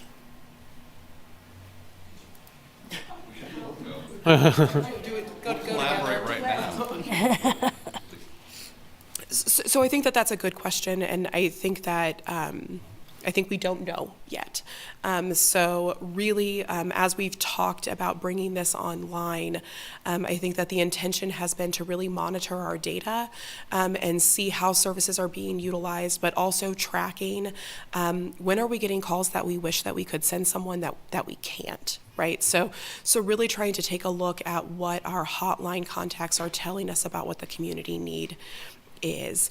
And I would actually kind of expand the picture of services that need to work together, because I think it is mobile response and co-responder, but I think that Stacy's team also has a big part to play in really thinking about how we are being proactive with folks that we need to be proactive with, how we're responding to immediate crisis when that's happening, and how we're providing appropriate wraparound support afterwards to prevent future incidences. So I think that we have a puzzle, we know what the pieces are, and we're trying to use the data to fit them together.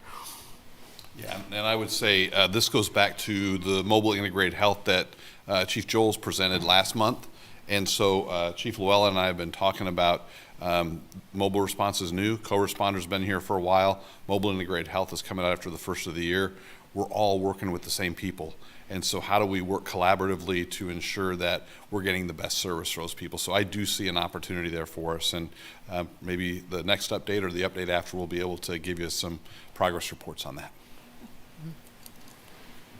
Thank you. Any other questions? Yes, I had a couple of questions, and I don't know who I want to address them to, so have at it. Race to the microphone for whoever wants to answer it. The first question is in regard to data. I know we talked about, you all spoke about just bringing data online. I guess my question is, currently, who is tracking this data? Where does it live? Who's owning it? And is there some type of collaborative agreement going on with this? Yeah, one of the less sexy things to talk about is the intricacies of data. So one of the real benefits of having a really talented team at Lawrence Douglas County Public Health in the academic health department is that they provided a lot of leadership for forming a data sharing collaborative about 5 or 6 years ago. That group has negotiated business use agreements among the Behavioral Health Leadership Coalition partners, also with law enforcement and EMS, to be able to provide those reports and those data elements in a centralized space. They call that a data repository that they're working with KU to build. But each of the projects we talked about here submits monthly reports, sometimes quarterly with a monthly breakdown, but we have monthly data from the emergency department, from the 988 line. And the data sharing collaborative is really the mechanism by which we look at those dashboards and try to figure out how we're going to make sense of them. Now, this is a season where we're really going to have to start to do that. And so, for example, this morning the CIT Council met, and we've decided that that's going to be a good forum to look at that 988 and mobile response data specifically and particularly. And so I think those practices will start to emerge. Again, this question of what is the structure for crisis system oversight? What are the key performance indicators that we want to look at? How frequently do we want to review them? There's a lot of work to be done, and I think Lawrence Douglas County Public Health and our partners are in a good situation to start to bring that forward, in addition to pretty pictures of a campus. Wonderful. It is less sexy, but data is outcomes, and outcomes drives how do we know we're being successful. So thank you for sharing that. Now, you brought up the M word, which we all talk about, and we've been talking about for many years in this state, which is Medicaid expansion. And so, we're on the cusp of a legislative session starting, and it is election night. So I'm going to ask, what percentage of services, so with the populations that we're seeing being served collectively, but also through these initiatives, what percentage of individuals receiving these services do you believe fit that Medicaid expansion population? Can we talk about this through the lens of CCBHC? I would love for you to talk about that through the lens of CCBHC.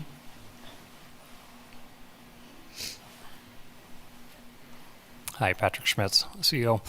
I don't have that specific number in terms of the population, but what I do know is currently what we have observed through our CCBHC numbers is about 56 to 57% of all services that we are providing at Burt Nash qualify under the CCBHC for individuals with Medicaid. So we anticipate that we can climb that number up into 65, 70%, which would bring in a lot of additional funding and additional support. But what that would look like in the general population and how that looks, I'm not exactly sure of that number. Okay. And to the point for the CCBHC, from a funding mechanism, is that similar to what we see with our FQHCs, where there's kind of an encounter rate, so there's a set rate per service provided with that individual? Yeah, the CCBHC model was modeled after, in some ways, what we see at the FQHC model, where there is a cost report where you get to account for all of the cost of care, and then you get an agreed-to rate, and ours is a daily rate that helps pay for the services an individual receives that day. So it could be one service or it could be 5 services. We get that one rate. But the advantage is it divides those costs of all care over the course of a period of time and across settings, and it results in significantly improved reimbursement overall. Yeah. The other thing, back to the data part, it also, the CCBHC model and our new accreditation under CARF requires a significant amount of more data collection and reporting out because the CCBHC model and CARF are both national models of excellence. They both come with very significant expectations around data collection and reporting. And then my last question is kind of a potpourri for whoever wants to answer it. We talked a little bit about some of the challenges of how do we stand up and sustain a lot of this work. Can someone speak to briefly the state of our behavioral health workforce in this county? Where are we at? Where do you feel like we're at as far as the workforce need? Where does the greatest need, is it in specialized care? Where are we at, just high level? I'll speak for what we have observed at Burt Nash in the last 6 months, and a lot of it is tied to the work we did towards becoming certified as a certified community behavioral health clinic. For us, we have right now a vacancy rate of about 10% or just over 10%. The average across Kansas is in the 20 to 25%. A lot of that has very specifically to do with the new model. And quite honestly, the excitement about what Douglas County is doing, and not just Douglas County, but all of the partners that Bob has talked about. We are creating some really exciting environments and opportunities to deliver care that are unavailable elsewhere, not only for our citizens, but for the individuals who want to do that work. And in fact, in relation to like the Treatment and Recovery Center, we have had to stop advertising for right now because we're not open, but there's a lot more interest in coming to work there than we can currently offer at the moment. And I think we're seeing that in a variety of ways. That's from the Burt Nash Center. I'm not sure about for my partners behind me, so I'll let them if they want to address it. We're a little different because we operate on a paid staff in combination with highly trained volunteers. I will tell you that we are actually seeing a higher interest from folks who are volunteering to do this work for free than we have at any point since I became involved with the organization in 2005. Yeah. So we're seeing quite a bit of interest on the volunteer side, as well as being able to convert many of those folks over into paid staff. So at this point, we feel pretty well positioned for staffing. I will say that is not necessarily true for the partners that we work with outside of Douglas County. And then one thing I would observe, there's capacity and vacancy rates. There's also turnover. And so there's just been tremendous turnover. And when you have tremendous turnover across systems, people are getting to know each other and sort of like restart. And so that I think that's one of the unseen things that you can't quite put your finger on it. But I think all of our partners have seen that turnover that's happening, and internally that creates challenges and it slows progress a little bit. I just think we need to speak to that because it's real. But in regards to the turnover, the supply and demand is pretty balanced as far as the workforce that's out there meeting meeting the minimum requirements or work requirements to be employed. Like, are we getting good candidates? Are you feeling like you're getting a good pool of candidates that are coming through wanting these positions? We are getting good candidates, but you're absolutely right. Supply and demand has significantly increased during the pandemic. And because more and more people have started to understand the value of mental health care and the need for it. Plus, we just also happen to go ahead and raise the anxiety level of our entire world in a very short period of time. And so that need has grown.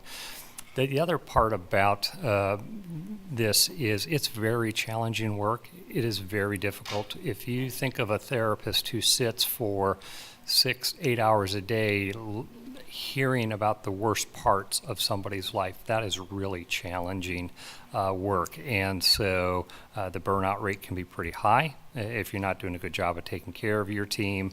But that's true throughout all levels of care. 10 years ago, we always were worried about the psychiatric providers, right? There wasn't enough of those. Now that goes all the way down to our masters and even now bachelor's level workers that we're challenged to get them. We being the industry as a whole. And then you have your behavioral health specialists who often are your entry-level positions who are on their way into schooling. Maybe they're going to KU or one of the other great colleges and universities around us. And once they get that bachelor's degree or get their master's degree, they're on to something different. So that is part of the churn, the turnover that we have just in general. That's pretty traditional of a community mental health center as a whole, as we are often the training ground for a lot of people. And we embrace that because what we find is if we do a really good job of helping be a part of that training, some of them will stay. And if they don't stay, at least they had a good experience that they then refer maybe some colleagues back over to us who will come work for us. Or maybe they come back to us after a few years and say, hey, that was a pretty good place to work. I'd like to get back to there. And we've had a lot of success with that this past year as well.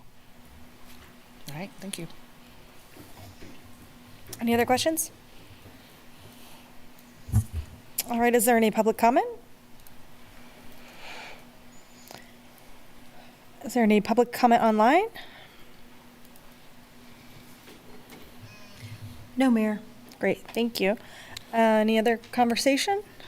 I just want to thank all of you, in particular the county and Bob and the County Commission for their leadership in where we were 5-6 years ago to see how this model is building out, and certainly we have work to go, but appreciate all the work you guys have done, and obviously 988 is a huge step forward, and obviously there's a lot of people involved in that, and the mobile crisis team and how that, I think even at the city level, I think we'll see that as well as our co-responder team. That's why I asked the question. I think that's going to make a big difference in our community going forward.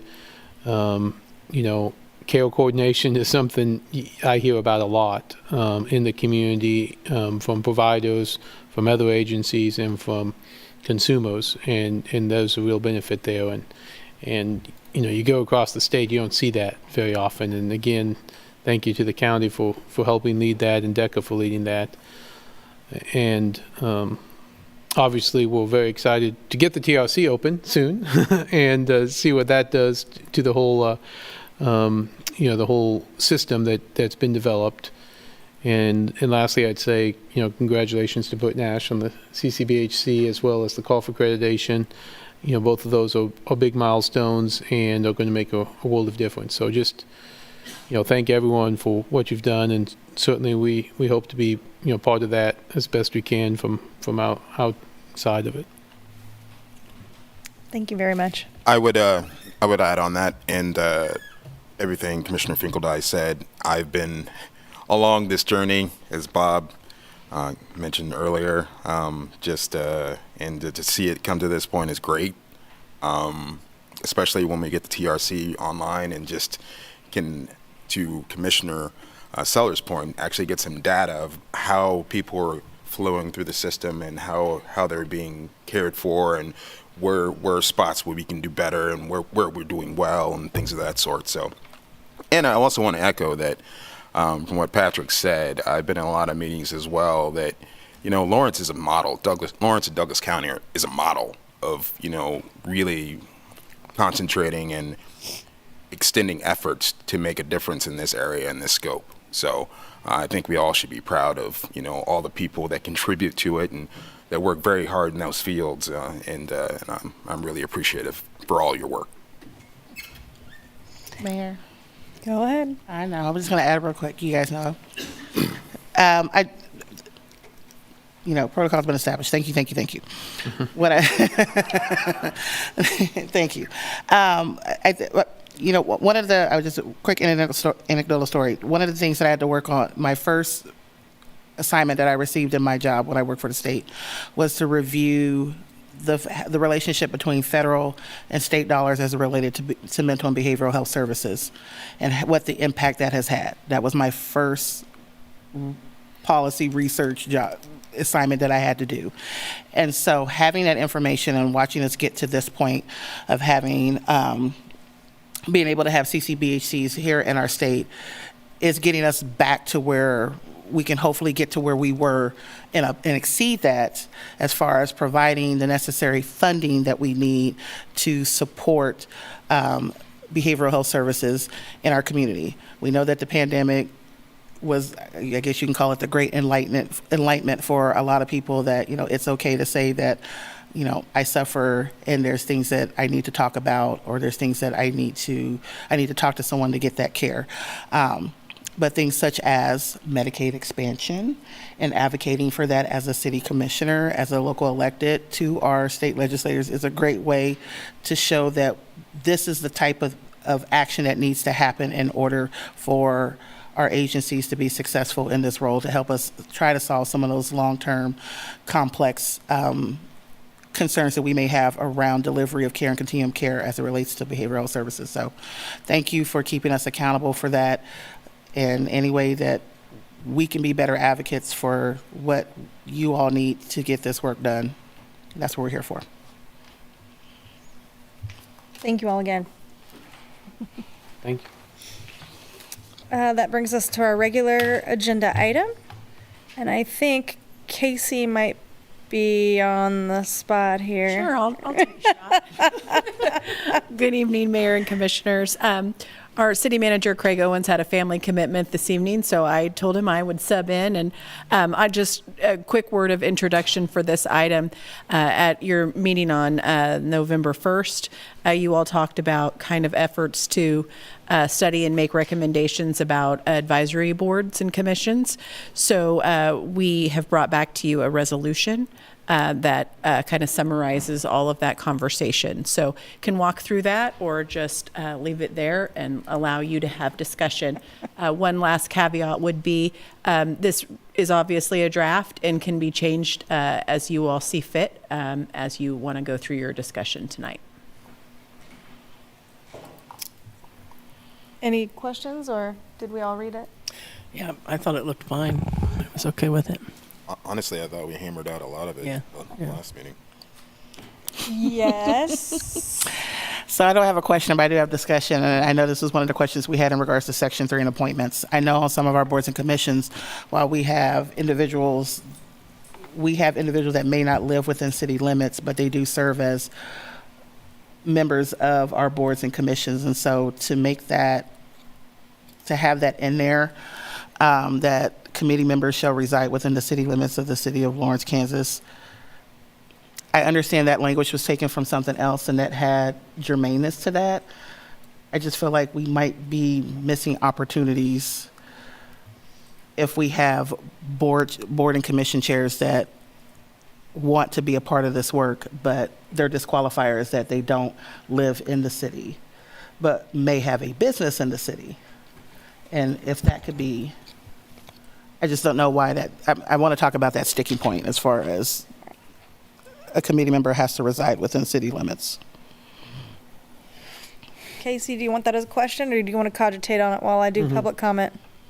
Oh, I think my answer would be, it could be however the commission sees fit. Okay.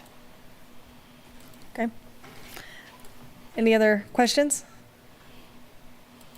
Okay, let's see if there's any public comment.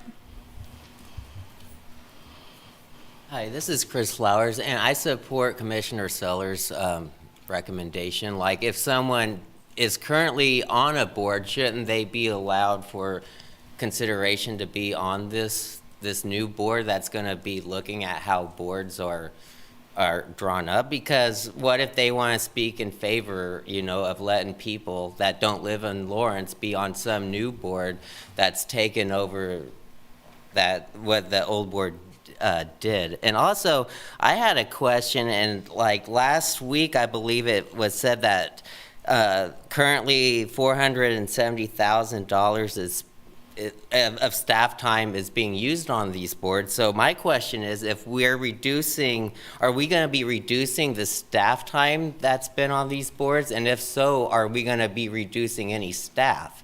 Because, if we're not using as much staff time, do we still need as much staff? Or are the staff just going to be doing less work, or could it just be that they'll be doing the same amount of work because we'll have less boards, but the boards will start doing more work? So that's just something I'd keep in mind. And also, I don't think that it should be limited to no more than 10 boards. I think that should be a recommendation, but what if, how do you know the number of boards we're going to need to better align with the strategic plan if the topic hasn't been discussed or studied yet? Because what if it turns out that if more than 10 boards would better align with like the unmistakable identity outcome, like maybe more community work or more community engagement is good, and having less boards goes against that. So that's just some things I was thinking about. And also, I was just wondering when I guess there's 3 members of the general public that are going to be allowed to be on the board, how will that be decided? Will it be like how it is now, where we'll have people fill out to be on this board, and then the mayor nominates the 3 people, or is it going to be, and also that the current 5, is that going to be decided? Will this be up to the mayor, or will at some point each commissioner appoint someone to the board? I'm just going to say I would like to be on this board. I don't sign up for a lot, but it's something I think I've been following along. I know about the strategic plan. I've been to numerous advisory board meetings, and so that's just some stuff to think about. Thank you. Thanks, Chris. Any other public comment? Is there any public comment online? No, Mayor. Thank you. I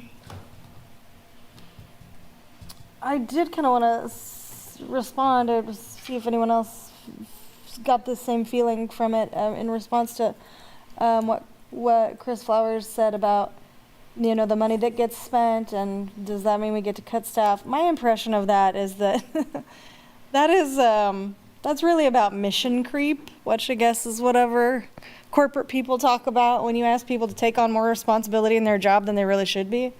I would never put anyone on the spot on staff here to agree with that, but that has certainly been my impression, that the amount of time and energy that is spent on advisory boards has its value, but is maybe not as productive as what they should probably be doing otherwise. I just wanted to kind of make a comment on that. To me, that doesn't mean just because they're not taking care of 6 boards aside from their regular work that that we don't need that person to be doing their regular job. I just wanted to say that. To your comment, Commissioner Sellers, do you want to iron that out? Indeed, there is the caveat that, for some boards anyway, that if you have a business in town, you're eligible. But there is also a certain kind of discretion in that. Perhaps Tony could comment on the amount of discretion that the mayor has in appointments. Yes, so under our current procedure, the mayor has the opportunity to bring, forward candidates, and then the full commission gets an opportunity to weigh in. So that would be, one approach that could be taken that has been consistent with appointments on previous boards. The full commission will make the decision, but the mayor sort of calls through lists of people that are interested and brings forth names to be considered. That would be one approach.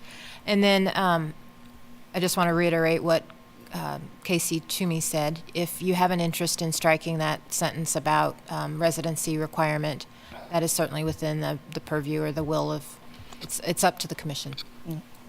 And I brought it up with the intent of wanting to strike it. The fact that we're going to be giving names, or it'll be assumed in the process that we would provide names to the mayor for consideration. I think it should be based on the consideration if these individuals are members of boards, they've taken up the mantle to participate in a board or a commission. I think creating a barrier where a barrier is not necessarily needed, or preemptively creating a barrier, limits the pool of candidates we may have. So more adding that little language as opposed to striking it. Are you suggesting adding resident and or business owner? No, I'd say we just strike it. But okay. I'm open to hear from others. I'm only one. Consensus is 3. Yeah, I'm fine with following the idea that if they have a business or they work here in Lawrence, I'm fine with that. Fine by me. Fine by me. Anything else? I just want to, as Commissioner Sellers pointed out, and I did clarify also with staff. I'm happy to hear all of the recommendations that anyone has, and there is a way to do that within our rules, and simply send those suggestions to me without sending them to all of us, and that will be allowed. I am not a gatekeeper in this space, as maybe has been suggested by others who do not understand what the process is. I in no way feel that way. I've got 2 weeks left, and I have appointments are a real struggle, and I am certainly by no means feeling that I'm 100% responsible for this. I want to hear what you all say.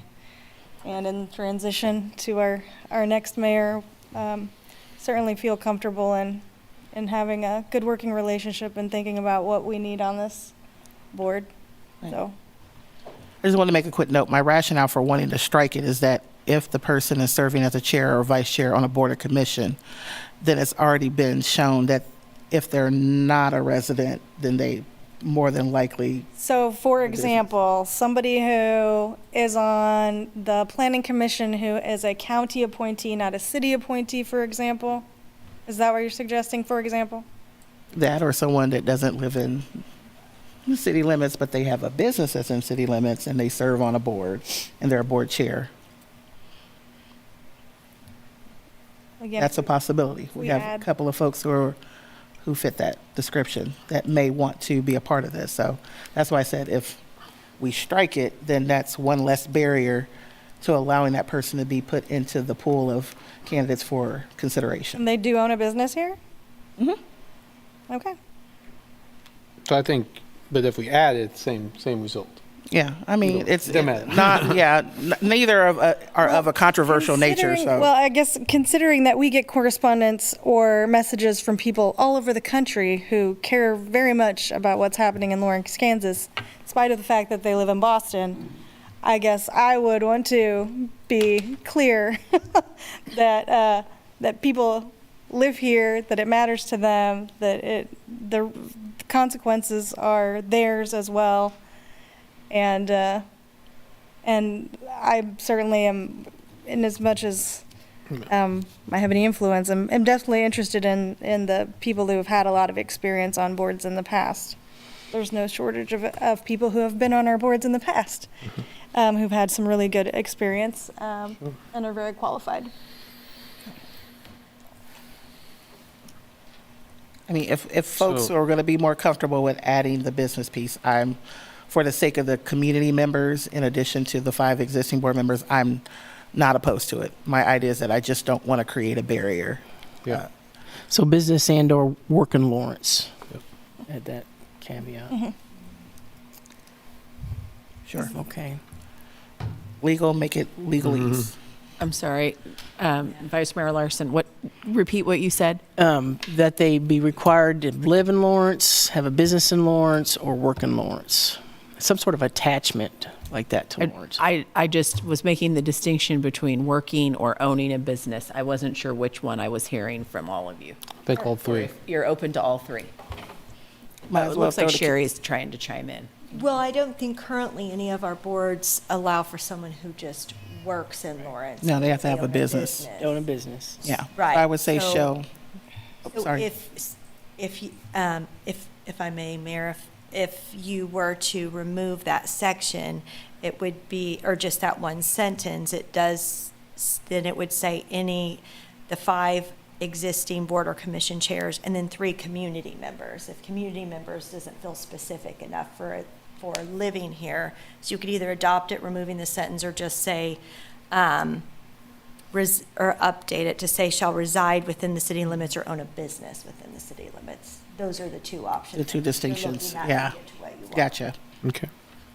Okay? I like that. Okay. Cool with me. Yeah. Let's do it. Motion? I want to make sure Casey doesn't have a frowny face. I just want to make sure that we're reflecting back I'm on- what you all are. I'll include it in the motion if you like. Okay. I'd move we adopt Resolution 7456, establishing a committee to study and make recommendations to the governing body regarding specific aspects of the structure in all boards and commissions, with the amendment in Section 3 that each committee member shall reside within the city limits of the City of Lawrence or own a business within the city limits. Second. We have a first and second. All those in favor? Aye. Aye. That passes 5-0. Thank you, everyone. Thank you, Casey. We'll get names to the mayor. Yeah. And then we'll bring back those appointments just per normal. Great. Wonderful. That brings us to commission items. Are there any items commissioners would like to bring up at this time? I have a commission item I'd like to bring up.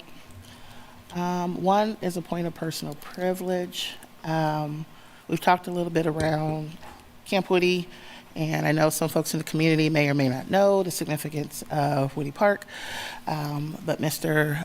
Elgin Woody did pass away a couple of weeks ago, and I've had the opportunity to kind of dig in real deep to his family story, and there is just so much significance in his family and the history here in Lawrence, and not just what he's done in regards to providing an avenue for Black children and other children, but Black children access to baseball and softball, but the significance of the area where Woody Park is. I was just recently at the Negro Leagues Museum, and there is a wonderful piece that highlights the significance that Lawrence had in Negro League games and what has culminated into night games for Major League Baseball. And that actually started here in Lawrence, in Woody Park, and that when the Negro League teams would come here to play, and they would play, it would be close to evening time. It was their ingenuity that started evening games, night games. So we would not have night games in Major League Baseball if it wasn't for night games being initiated in the Negro Leagues. And that is in Kansas City, and there is a nice study about that. So I know there's been history with the family and our community and LMH around memorializing that with a marker. I don't know where that process is. I'm not even bringing it up right now, but I just want to remind us that as we recognize these historical nuggets of the rich and diversity of our community, that we make sure we reach back and engage families in this. Oftentimes we get really excited about wanting to do something because we think it's the right thing to do, and we forget about the family. And in the community that has done a lot of this work before, we thought it was a great idea to do it. So just wanted to take a point of personal privilege to recognize the life that was Coach Woody, Elgin Woody, who passed away several weeks ago, a couple weeks on October 11th. So that piece. My second point is that I would like to bring up for the commission to discuss ordinance number 9684. That is our ordinance in regards as it addresses section 1-206 of code as it relates to terms of office. We've talked about this as it relates to the task force in the form of government. I know there was a question posed to our legal team in regards to if we could do this as an amendment to ordinance, which we can.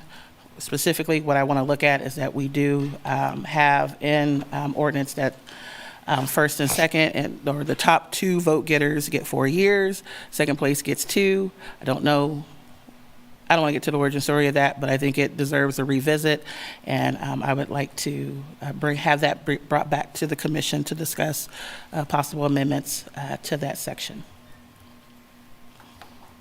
So your question is entirely about the 2-year term and changing it to a 4-year term? Yes, ma'am. Okay. Or at least discussions of that, but presumably changing it to a 4-year term. Interested in that? I am. What did you say? I am. Well, I guess I'm also interested in bringing back the entire discussion of if we're going to put anything on the ballot for next year. I know the particular resolution failed on a kind of a 2-1 vote. But if we, and one of the reasons I think is, we didn't go with the recommendation, which is understandable, but we didn't have enough time to consider the other possibilities. And I think, I hear what you're saying, but I think it's also part and parcel of a discussion of, are we going to put anything forward, then how does that relate? So Does that relate? I'd like to bring back, maybe both of those at the same time, just to see if we're going, and not to say we couldn't do one without the other, or maybe the decision still is not to put anything on the ballot, but we could consider changing that ordinance, or maybe we do, we put them in combination. So I'd be interested in that discussion, and I think we probably need to start it, sooner rather than later, if we're going to put something on, for discussion after the first of the year. I'm not opposed to that.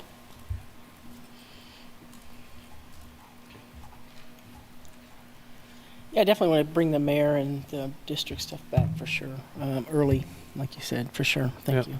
Mm-hmm. It's fine with me. January. That's a January problem. January problem. Wait, That's a January problem. are we trying to make it a January problem? Because I wasn't trying to make this a January problem. Well, I thought we had kind of discussed looking at that at the beginning of the year anyway. Did I misunderstand that from our previous conversations? Yeah, some early, I remember just bringing it back. we said it, but the discussion is a discussion. Mm-hmm. I know we said 2023, but. Well, December's filling up pretty quick, so. But Yeah, it is. Yes, it is. and so, I guess I just look for the staff to bring it back no later than January, I'm fine with that. as it fits in. As long as it gets on the TBD with a possible date, I'm fine with that. And so I'm clear, we're talking about bringing back in January section 1-2, I mean, I didn't code want to bring it changes, back or in. are we talking about the governing, I mean, the form of government, bigger conversation? Right. Yeah, the both two of have been them. conflated Both of now, them coming so- back? Okay. But I could see how we, I think we're going to talk about them at the same time, but I could see how we might decide to do one without the other. Exactly. For me, it Yeah. doesn't have to be January, February, but I don't want First January quarter. or February. First What I quarter. was bringing up There you go. specifically First was to be quarter. discussed before January.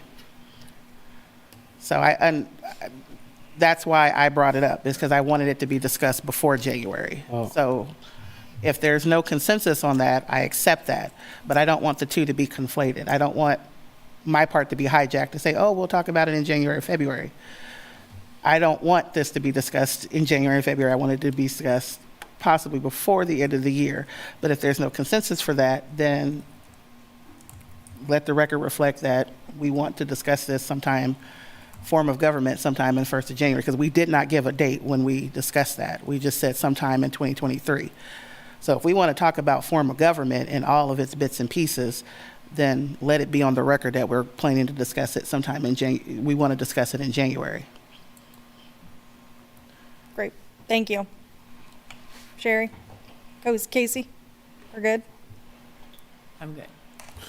We didn't answer. Mayor, I've got so it. just, I'm done talking, so someone else. We hadn't established a date particularly, other than we'll talk about it in 2023. Now, I think we're suggesting we would be comfortable to see it sometime in January. Sherry, are you good? Yes, yep. Okay, thank you. Any other commission items? I just got one. We've had on our to be determined list for dates of, maybe I should wait for future agenda items. Oh, This is a future agenda item. Sorry okay. about that.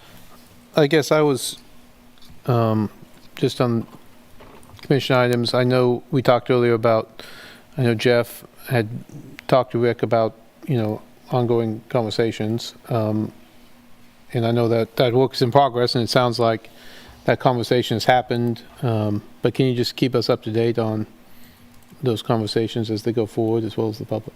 Absolutely. And Mr.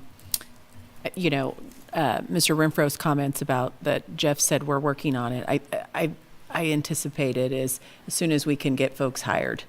But yeah, we'll definitely provide that update. Thank you. And I guess on a related note, we did get the letter from the businesses, and, they talked a little bit tonight about being, part of the solution. I'm not sure if anyone from staff has reached out to them, and I know there was the meeting the other day on Monday, but we'd certainly like to make sure staff's working on a response to that and giving them the update, and then, communicating. Again, I think we all, but let's make sure we're doing that. Can do. Any other commission items? City manager's report. There's none. I don't have any items to highlight, but the future agendas memo is there. Oh, future. Oh, city manager report. Yeah, duh. There it is. Are you ready? Okay, got it. Future. We've had on the to be determined list for well over maybe even 2 years the plastic bag, single-use plastic bag issue, and I was wondering if there would be interest in having that come before us before the end of the year, just to take care of it. It's been hanging out there for a long, long time. I thought we sent that back to the commission. I believe it's on TBD because it was supposed to go back to the Right. Sustainability. But we left it on there for them to bring back at some time, but So they haven't brought it back I yet? can confirm that. I don't know off the top of my head, but we could confirm that. Can you confirm that? Because I recall that they did not have a enforcement provision. Right. Right. And we said, well, we'd like to see that so we understood what we were dealing with, and we haven't seen that yet. Yeah, I didn't know if I'd come across yet or not, Yeah. so. We can get an update to Yeah. include in the next city manager's report as just a status update on where that item is, if that would suffice, and then we can go from there. Okay, sounds good. Yep. Anything else? This is a public comment item. Is there any public comment on this item? Hi, this is Chris Flowers. I kind of agree with Commissioner Larson that this plastic bags thing's been going on a long time. I would like to see a conclusion to this thing happening within the next few months maybe. Also, I believe under future agenda items for the first week of December, there's going to be on one of those upcoming agendas, the new election of a mayor. We just talked about the mayor appointing people. Like if this next mayor is going to be appointing a whole bunch of people to a board, shouldn't y'all be voting on the mayor who would do the best job of appointing people? Just something to think about. Thank you. Any other public comment on this? Is there any public comment online? No, Mayor. Great. That brings us to calendar items. Is there anything that needs to be added to the calendar? I'm not seeing anything. All right. That brings us to the adjournment. Move to adjourn. I have a first and second. All those in favor? Aye. Aye. That passes 5-0. Thank you, everyone.